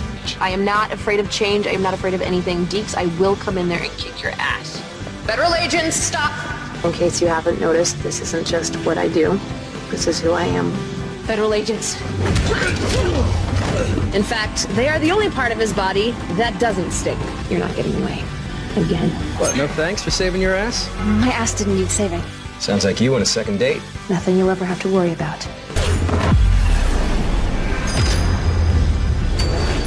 Tango down. This is Michael Weatherly. Oh, and this is Cody DePablo. And we have a very special guest here today. Daniela Ruah from NCIS LA. And from the DGA. And the DGA. Oh, wow. Recently exploring since her 2020. new talent directing. Mm-hmm. Well, that's pretty recent. Lots of things it's very recent. to do. I don't know. I feel like it was years and years ago. Heck, if I had developed a new talent by 2020, I'd be talking about it all over. By the way, Michael, good luck getting a word in with the two of us. I know. Just but saying. no, I'm totally good. Here's my goal. I'm not talking over him. Here's He's like, my goal. yeah. Yes, have you met you have met my wife. I have. By the way, she says hello. Yeah. The doc loves both of you ladies so much. And I was just on the phone FaceTiming, and she's like, you're so lucky. This is like your job is that you get to go and have these cool conversations with people. And I was like, well, she does some pretty cool stuff. This is a great question because where you're from, and you and I have this in common, we grew up in a different country. In a different country. Yes, we did. Different language. Yes, we did. Different cultural references. A lot of different cultural references. Okay, so where are you from? So I was born in Boston, but raised in Portugal. My parents You were born in Boston? I was. I've been cheated. Well, because my parents... I thought you were born in Lisbon. I was like, she's definitely... No, I wasn't.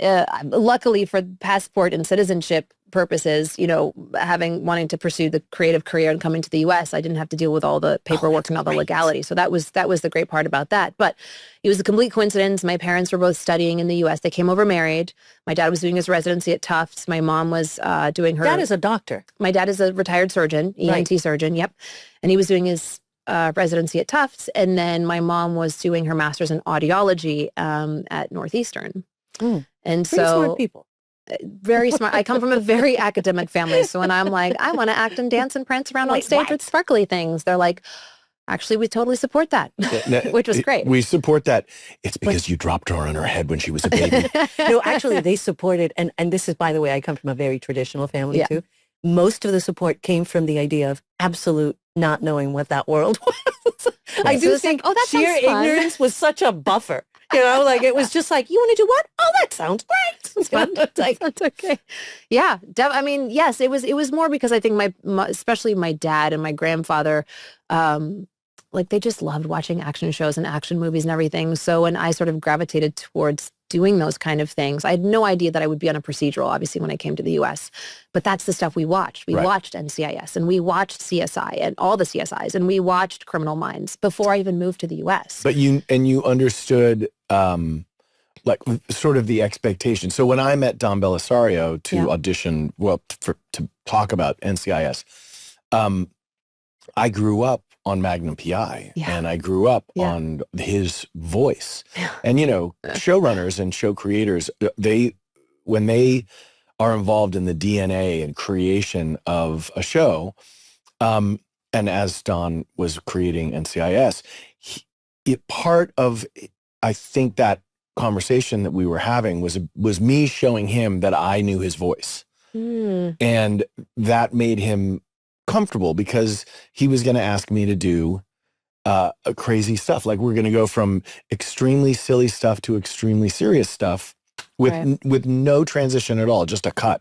Do you look back at for instance, and we'll go to the genesis of the creative. I want to know about dance. I know. I'm dying I want to know dance. when you started in the NCIS LA with the 2 embedded episodes with you guys. Right. Yes. Which, by the way, I was distraught that none of my scenes were with either one of you. And I have to tell you the story because I'm kidding. I don't think so. We have nothing to do with it. It was just. But I met you guys at the table read, right? So obviously you were still in the episode. You just didn't have any interactions with us. And I was distraught at that. And I don't know if you guys remember, but the first scene that I heard you guys play in the table read was a scene where you were like banter arguing with each other. And you kind of, I don't remember if it was supposed to be the way you did it at the table read or if you guys were just having fun because it's a new crowd and you had an audience. But it was like you were yelling at each other over the table. And I just remember being like, this is so cool.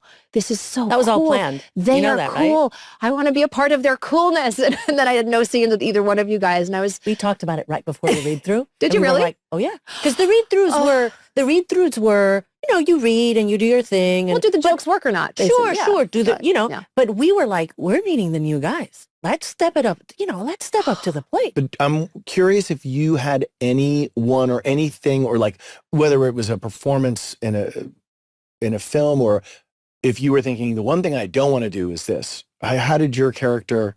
Wait. Like, where did Kensi come from? So I have to. There's a couple of stories that go with that question.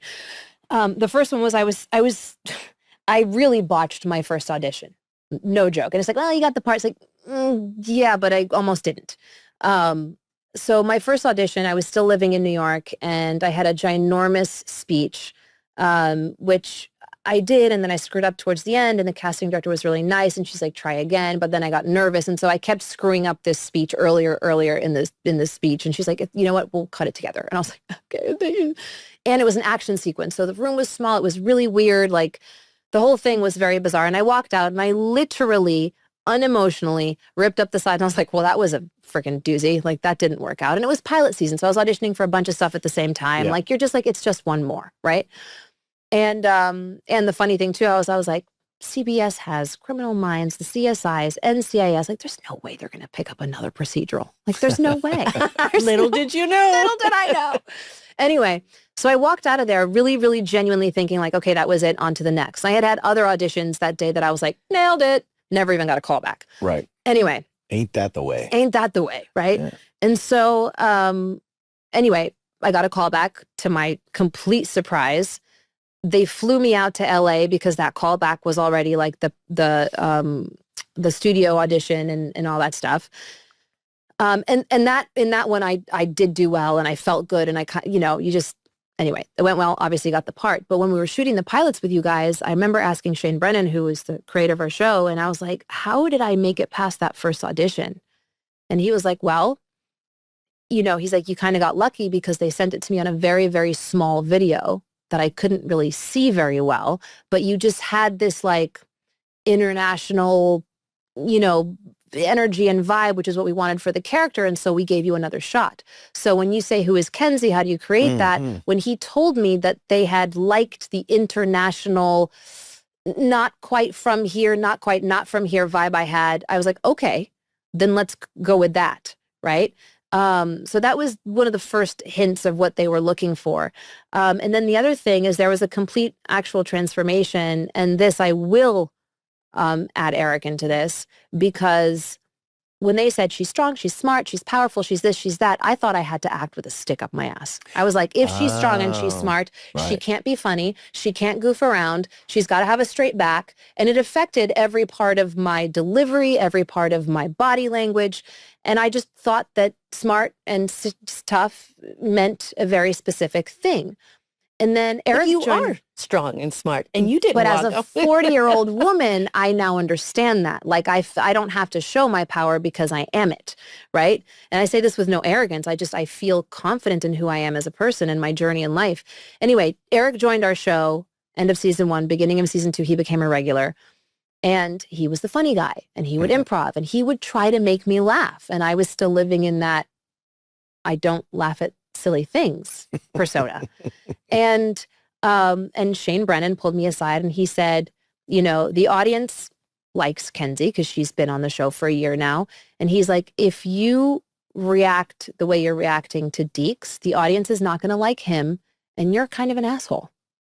So you got to start, even if you don't like him to his face, if you just crack a smile when he walks away, now the audience is with you and they're with him. And now we're starting to create something. And it was that led me to be like, oh, and I'm such a goofball as a person that it was a challenge to keep it straight. Right. And so once you start gave you the letting freedom. Yeah, once you start letting yourself into the work more, you start to freeing enjoy myself it. up. Yeah. Right. Started enjoying, I was already enjoying it because it was a job, right? But then I actually, internally started enjoying it. And also Eric and I had chemistry the way you two have chemistry. So it became Was easy that to the laugh beginning, at. by the way? Because Yes. that's actually like a question that...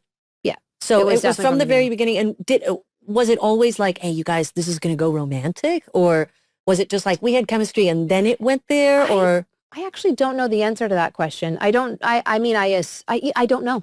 I don't know what they were planning when they brought him on, but I've told this story many times before, but I'll say it quickly here, but like our first table read, I thought I was going to be really smart because I didn't know how quick he was, because he's very similar to you, Michael, in that sense. Like I didn't know he was like going to be quick on the improv and on his toes with the comebacks because he's got a brother who's around the same age and they're both alpha and I was a single child. So I have the thing that I create right there and then, but I have no retaliation if you come back with something too. Right. I have no thick skin.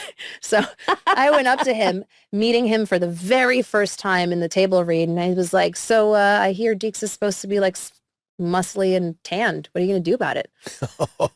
First thing I ever say to him, not even a hello. Then he looks at me, he's like, I hear Kensi's supposed to be smart and pretty. What are you going to do about that? And I was like, and I had no comeback, no nothing, but it sort of started what these characters were going to be. And I was like, I have no comeback, but that's really funny. Yeah. And that's just, and that's where it was born. And that was kind of where it was born, is me thinking I'm a smart ass and really no. I was the queen of that. I would be so excited that you do remember there was one instance. Oh, you got to say it. Well, there was a line that was supposed to just be thrown away. He was a good agent. It was just about an agent who died.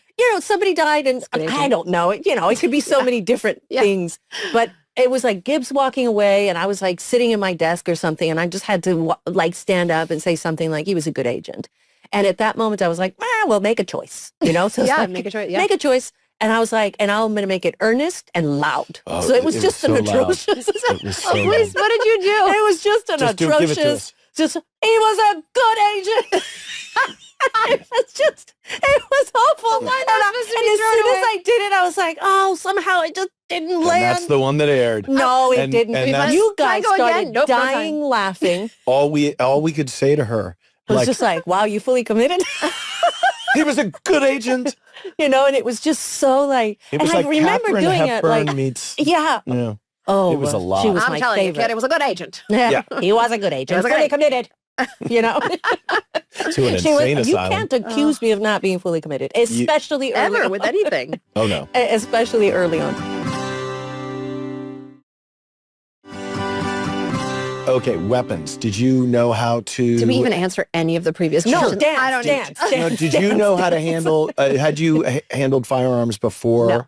Okay, so... No, the first time I ever saw a gun in person or even touched a gun. Did you freak out? I didn't freak out, but I definitely, I didn't grow up in the United States where gun culture is a thing. So when I came here and I have like a real gun in front of me for the first time, it was fascination. It's like, wow, this is something I've only ever seen on TV before or in movies. And I'm doing a TV show, so everything sort of fit in that sense. And then when before you fire a gun for the very first time in your life, you have no idea what that recoil is going to feel like, so it's definitely nerve-wracking. And then you do it and you're like, and the safety of it. And, now it's changed over time. And I know on LA, you guys did the muzzle flash would be added digitally later. They started doing that, right? Didn't they? I heard in big, because I did a It big. depends. Like you couldn't fire a weapon next to a school, for example. So if we were if we were having a shootout on a street and there was a school nearby, you were not allowed to fire those guns. We had to not even spark plugs. We would just have to But fake the recoil with our hands. Yeah. property departments and the people who handle those weapons, you know, obviously we had like a recent huge tragedy, but throughout the history of cinema and television, there have been tragedies, you know, time and time again. And sometimes it's people are fooling around. Which you cannot do on a set. But sometimes, like Emily Wickersham had never fired a gun, and she was standing behind me to the left, and didn't know that the shell flies to the right. To the right, and also the muzzle, that was a full load, and I felt it rip right through my the went, and I was like, and it was like smoking. I was like, oh. That was awfully close, you know, and she was mortified, but it was the kind of thing. Can you talk about that moment? Because I think for actors and certainly people listening, that when you don't know and you're caught in those moments, those can be really scary moments, and you feel so. It's the adrenaline that's the dangerous thing. It's you know, you don't realize that just a little pressure from your finger. That's can fire the weapon. You don't realize that, you know, when the armorer comes up to you and says, we're going to use quarter loads, half loads, three-quarter load, full loads, that's important to know. Oh, yeah. And I mean, we had a huge shootout in this episode where we were in a storage container for like the whole episode. Oh, yes. Oh, and boxed in. That's Cody the echo is boxed in, but she forgot to put ear protection in right before. Firing a bullet in here, I mean, it's bound to ricochet. I've done that before. I did that one time, and it was we had It the in big metal. M4s, and machine luckily gun we were fire. outside. Machine gun fire. We were outside, and the same thing happened. I forgot to put my earplugs in, and there was so many stunts and so many things happening at once that I realized it right before they called action. And I was like, if I stop everything now, there's just too many things in motion. Yeah. Just suck it up. So I knew it was coming, and I was not. So it was not fun. The funniest thing now. I appreciate military guys listening. When you try Their to hearing loss. explain to the writers and the director, so there, you know, there's like a half a page of dialogue before the gun battle ensues. Yeah.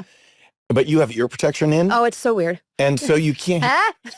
What did you? So suddenly learning you have legs, everyone talking to each other like this while we're stealthily trying to sneak up on the bad guy's lair. Guys, we have to be quiet.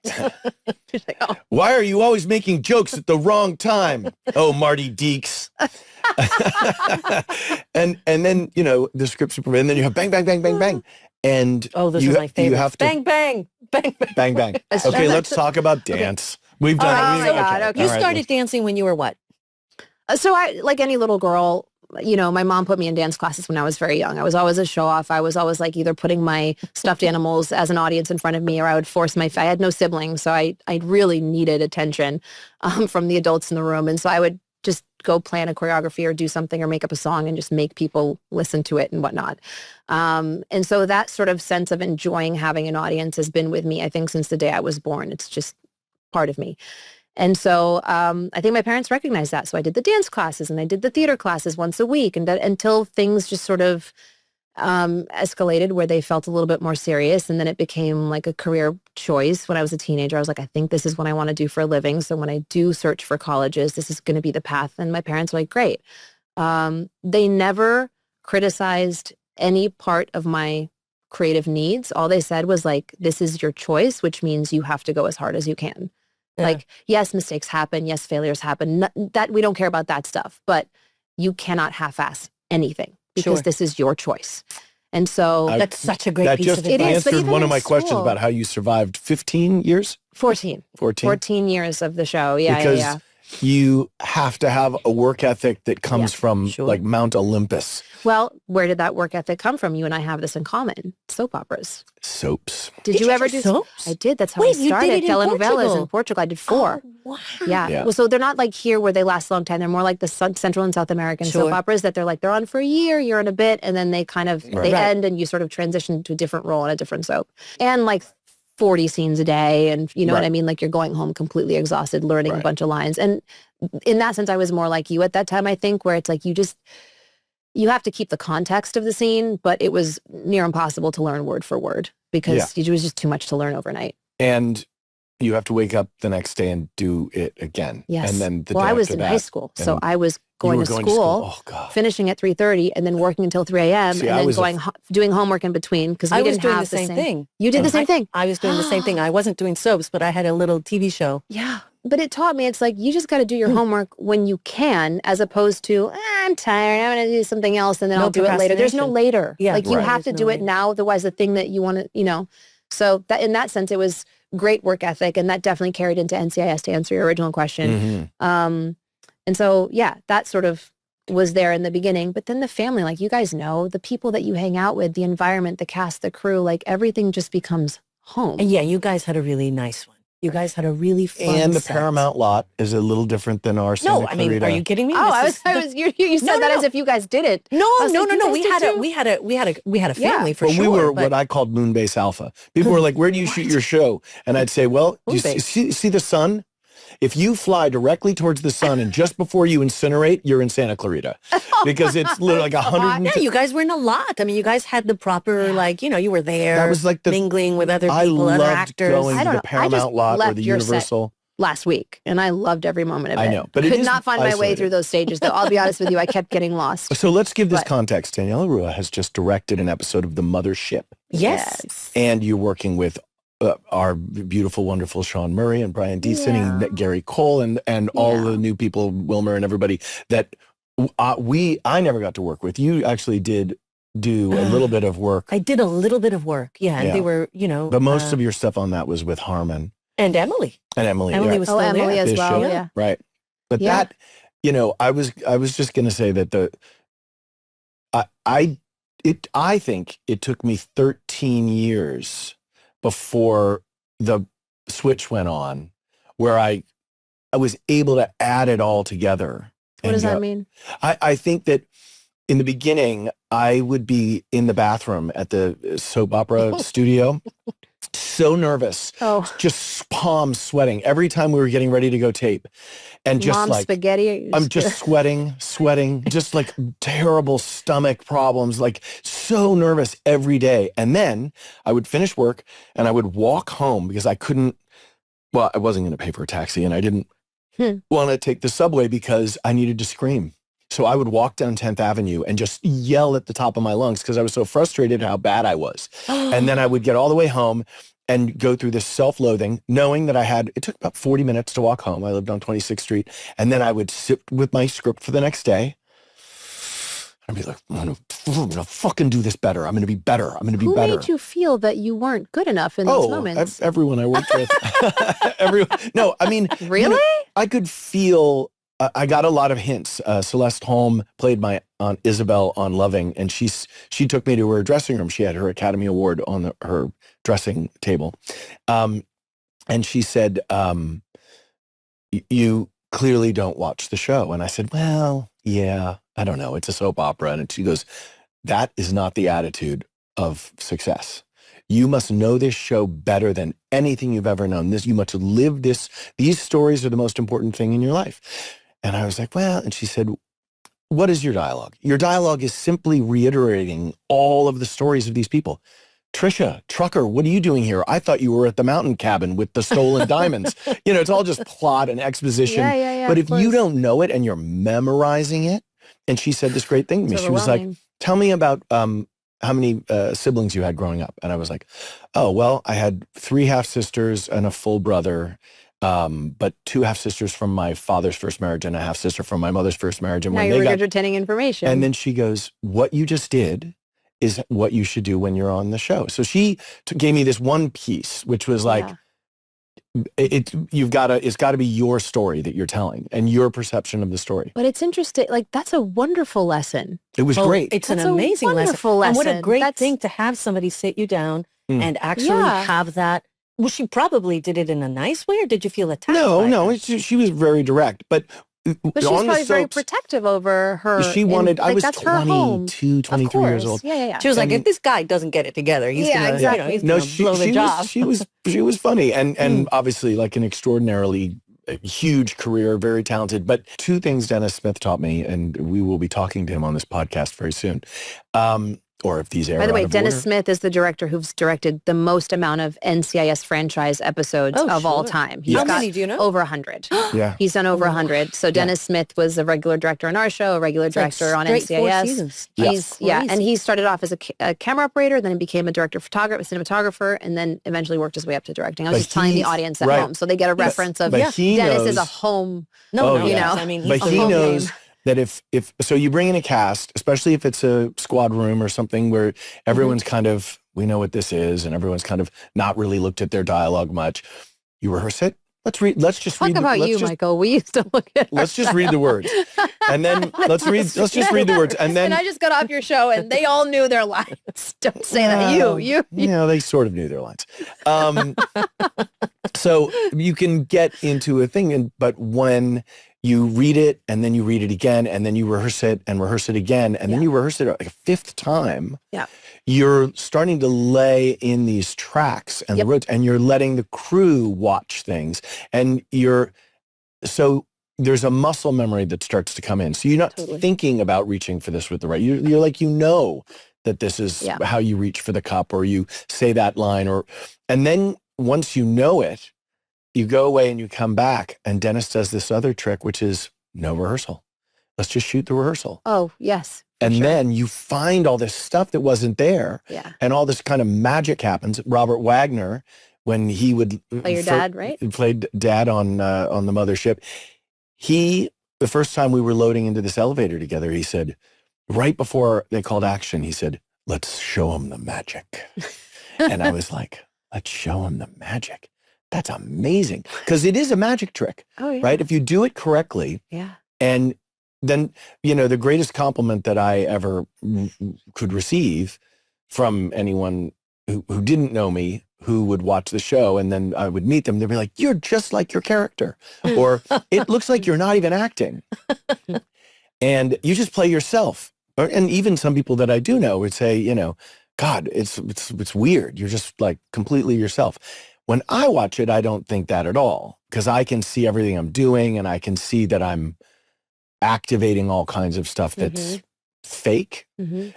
But the magic trick is complete. And if somebody thinks that felt and looked real, I mean, our laughter was always real. I mean, it was impossible But it's not very to hard to laugh for real. Oh, yeah. Right?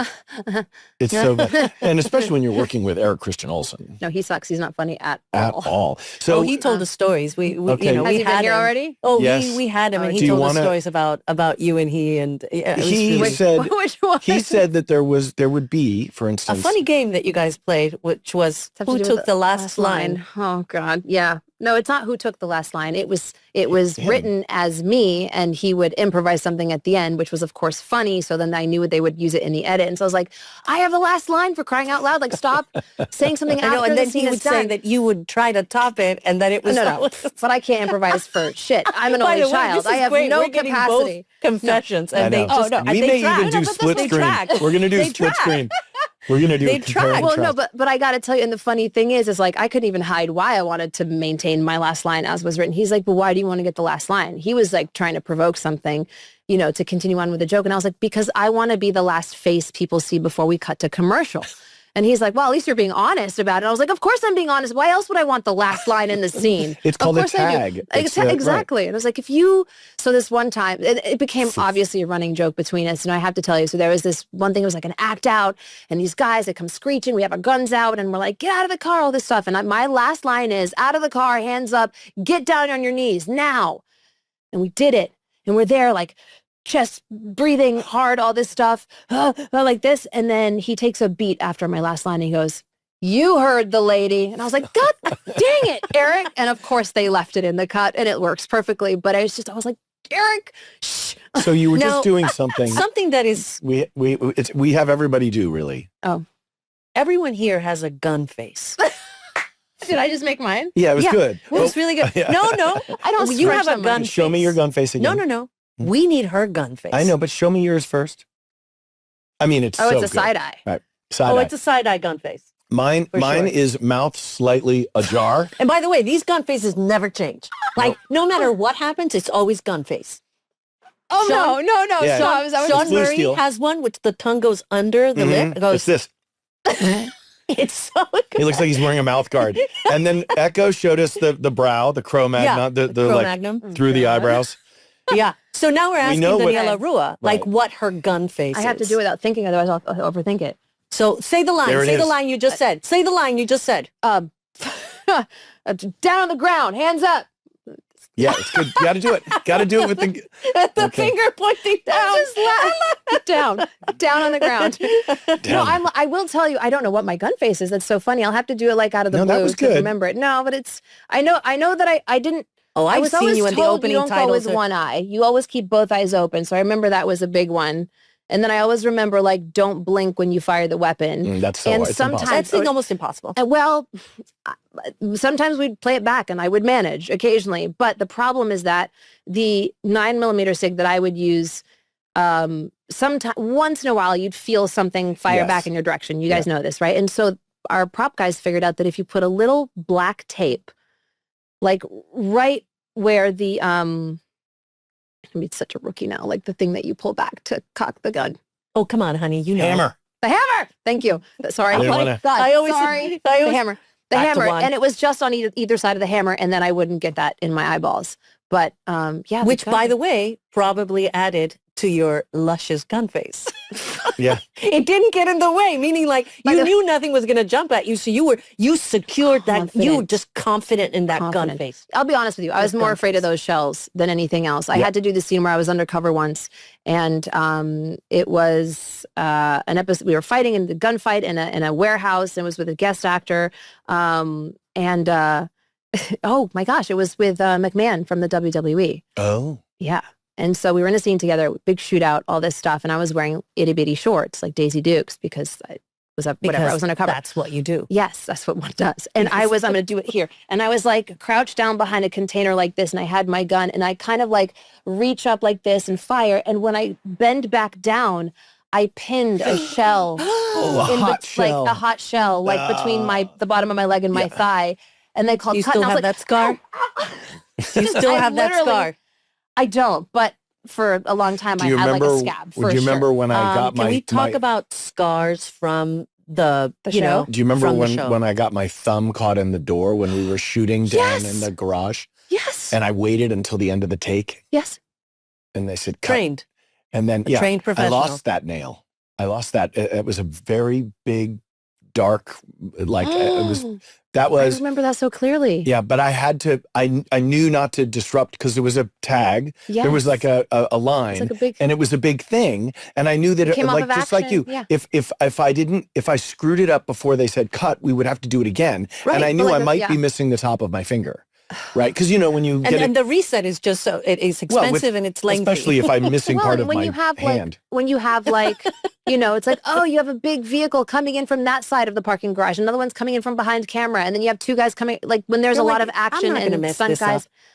Yeah, you don't. Everybody to reset is a nightmare. So good on you, but Okay. at the same time, I remember you being like, no big. You were smiling, but you were also like sweating beads. I remember no, I this was- clearly. I like, was- I was- humor was your diffuser in that moment. Oh, I- humor's always been his Yeah. diffuser. Yeah. He So- could be going through the worst and he's still cracking a joke and you're like, I know you're crying inside. I'm in a lot of therapy about that right now, and it's working. So what happened when you stopped? Like, so take me in the way back Ruah machine. But before you stop, because 14 Before years you is 14 started. years. Yeah. And I just wanted to know, you got married, you Yeah. had children. Yes. You want to know Um, how much was she making at the last? No, part? we had those conversations. Her and I Trust talked me, about that we stuff talked off about all of camera. that. Yeah, we're not Going to divulge that. By the way, the I first, tease. I'm going to rewind back in our conversation. So other than watching you two at that table read, Yeah. and don't forget your question because I want to come back to whatever you're going to ask. But I asked you specifically because I understood that I was kind of like, you know, your equivalent, if you will, on our show. course. You And know, I'm gonna the ask you what you action, thought with female, Ziva and- strong. Yeah. Yeah. I'm almost jealous because I'm Jewish and you were playing the Israeli and I was like, dang it, that part's taken. But I just remember saying like, what's your advice for somebody who's going to start a potentially long run on a show? And you said two things that I abided by the way. Save your money. Don't take too long in hair and makeup. And Yeah. to this day, I was like 45 minutes in hair and makeup, and that's when it wasn't 30. I was like, And, just put it you up in a ponytail. Just Yeah. Be And quick. the great thing about Daniela, we didn't see each other a lot, but Yeah. the times we did see each other, it was like It's very connecting. not only very connecting, but it was like it was no BS. There wasn't any kind of pretense. It was like, let's go straight to it. Yeah, you know. And I'd say, listen, I'm the kind of person that you could have a real honest relationship with, and not only that, shoot, like ask any question you want because I'm going to give you the answer. I'm not going to give you the political answer. I'm not going to give you you were such the a thing wonderful you want. open book, and I'm not kidding, Cody. Like I But really as a woman, took a lot I of think your it's advice. really important. And especially when you're working with other women, because we really have to, especially back then, you know, Yeah, we were it's very coming different. from It's very different now. Funnily very enough, different even world, from 10 years ago. Yeah, you know. Yep. But back then, I felt like if we didn't have that camaraderie, like who would have your back? And a male-dominated sort Are of you interrupting us? world. I'm just kidding. I'm just kidding. I'm just kidding. No, but I mean, Michael. but like it was because a you very got Cool J and Chris and you've got like. That's a lot of alpha males. And Shane is the legitimately showrunner. alpha males. Most of the writers are sort of coming from this male kind of jock or jocular perspective. I mean, it's been surprising listening and watching these first episodes because there's so many references to like online porn and all this kind of like, it's silly, funny, juvenile, you know, it's a very immature kind of. But it probably didn't phase you at the time either, because that was just how we all. That's just that was. Well, and it was a Girls Gone Wild era of America too. I feel like I was so secure in who I was, especially back then, that all of it was just a part of a storyline. It had nothing to do with me. I never felt it as anything like that. But you and I had a lot of conversations in which you were asking very honest questions, and I was. And you know, funny enough, I remember when Sasha Alexander and I crossed episodes. She did something that was really cool. And she didn't know me, but she was leaving.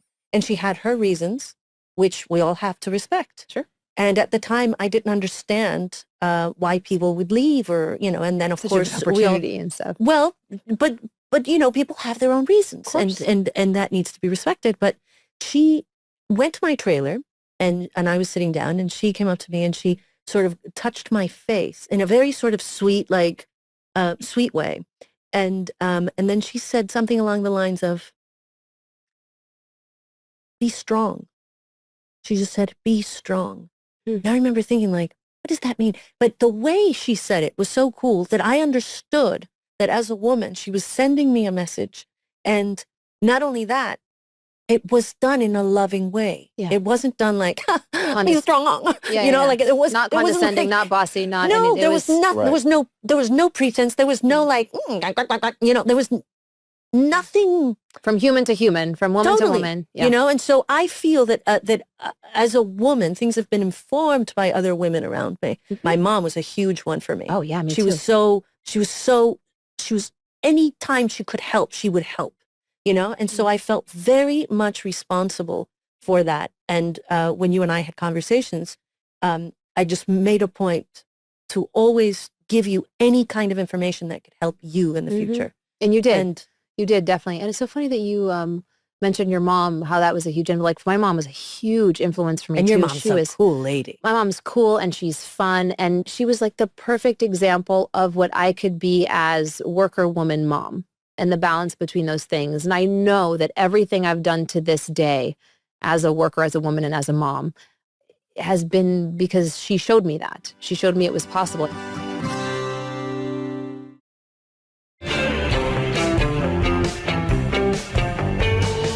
It's time to play a little game called Name That Tool. Michael Weatherly, I know you have thoughts right now. I'm racing through that little brain. I just want to name the tool. While working on NCIS, you encountered a lot of technical objects. Do you remember what they all are? Question 1. Which device is used by forensic experts to analyze fingerprints at a crime scene? A.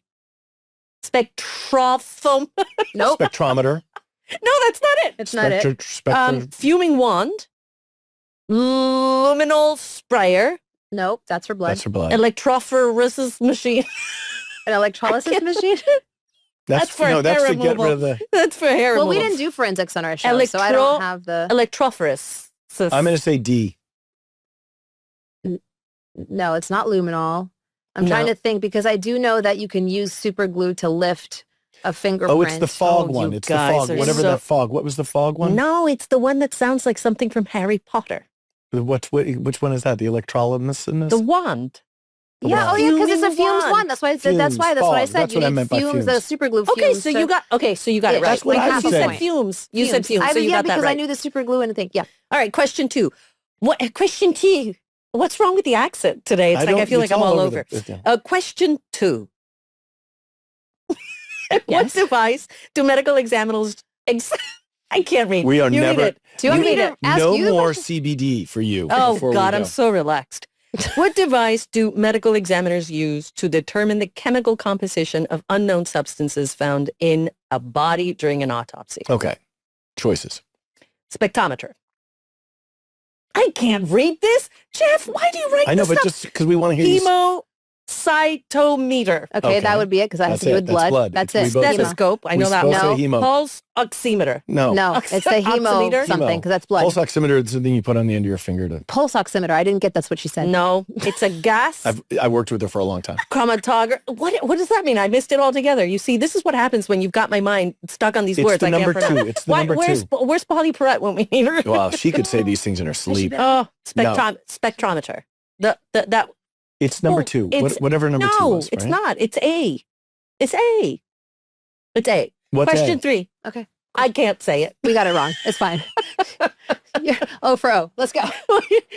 Your laughing always kills me. You know which one's the best laugh of your... my favorite one of your laughs is the quiet one when you go dead silent and you go in. Oh yeah. Well, and you go red and in. It goes like that. That was my favorite. My favorite. So question number 4. What is the name of the tool used to measure the depth of a gunshot wound during an autopsy? A rod. Sorry.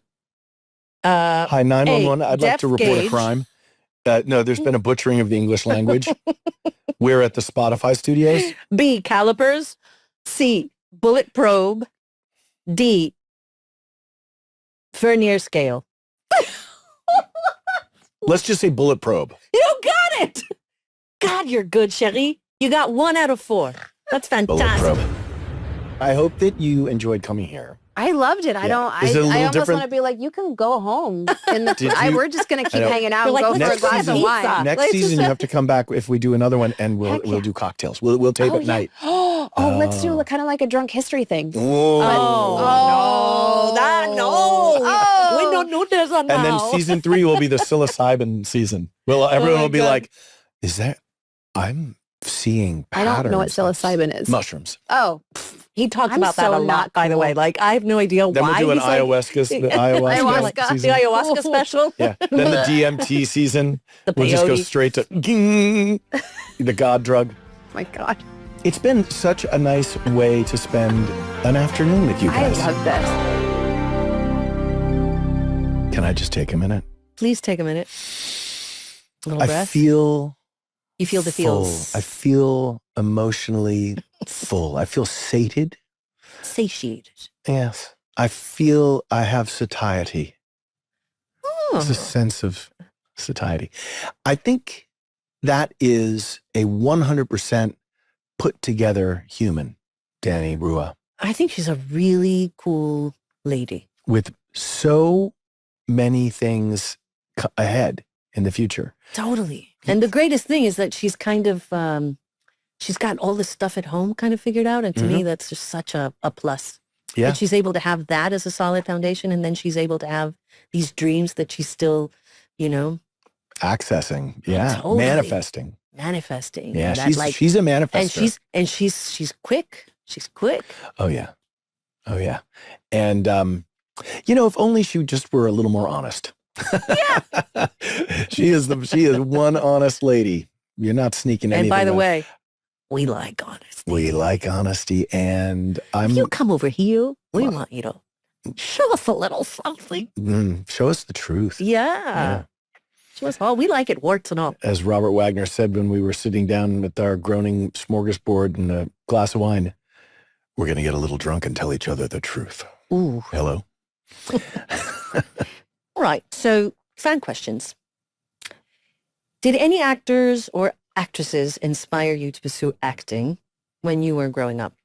My God. Yes. So probably talked about this a bunch, but Steve Martin, Robin Williams, that was in, Robin Williams, Mork and Mindy was one of my first favorite TV shows. I loved the Hardy Boys mysteries. Mm-hmm. So Parker Stevenson and Sean Cassidy.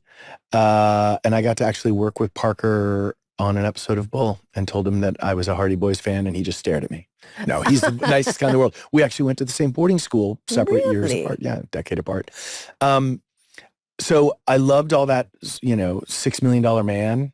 Yes. Like Lee Majors. Oh my gosh. But then as a young teenager, David Bowie in The Hunger, Peter O'Toole in My Favorite Year.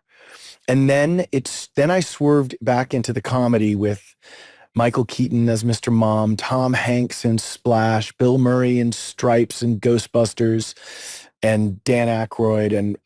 And that really brought me up to where I am now in terms of my level of emotional maturity.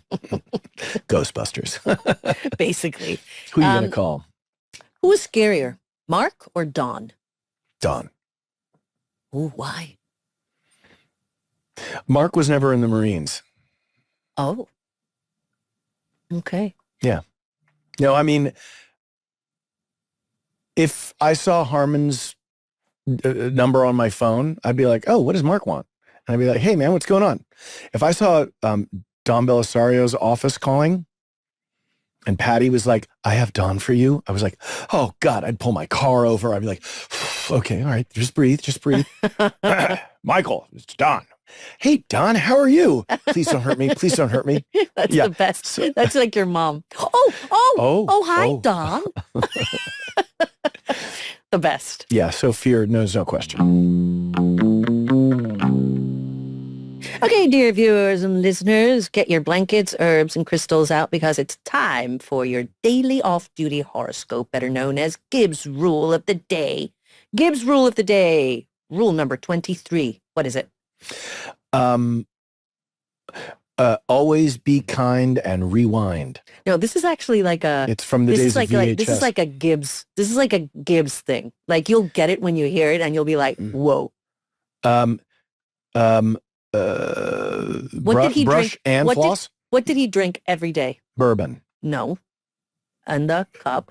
Oh, the coffee. The coffee. So never mess with a Marine's coffee if you want to live. And I just said, because guess who the real Marine was? Don. Yeah, never mess with that guy's coffee.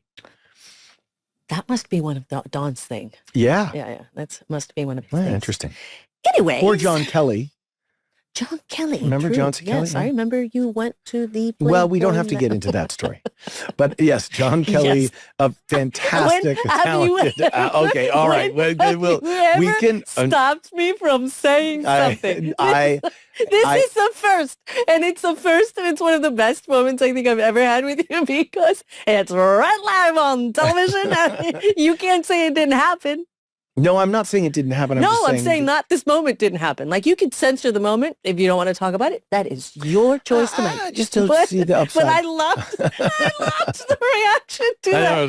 It's just, it didn't happen. I mean, there's no reason to get into it. Thank you for being with us. And yes.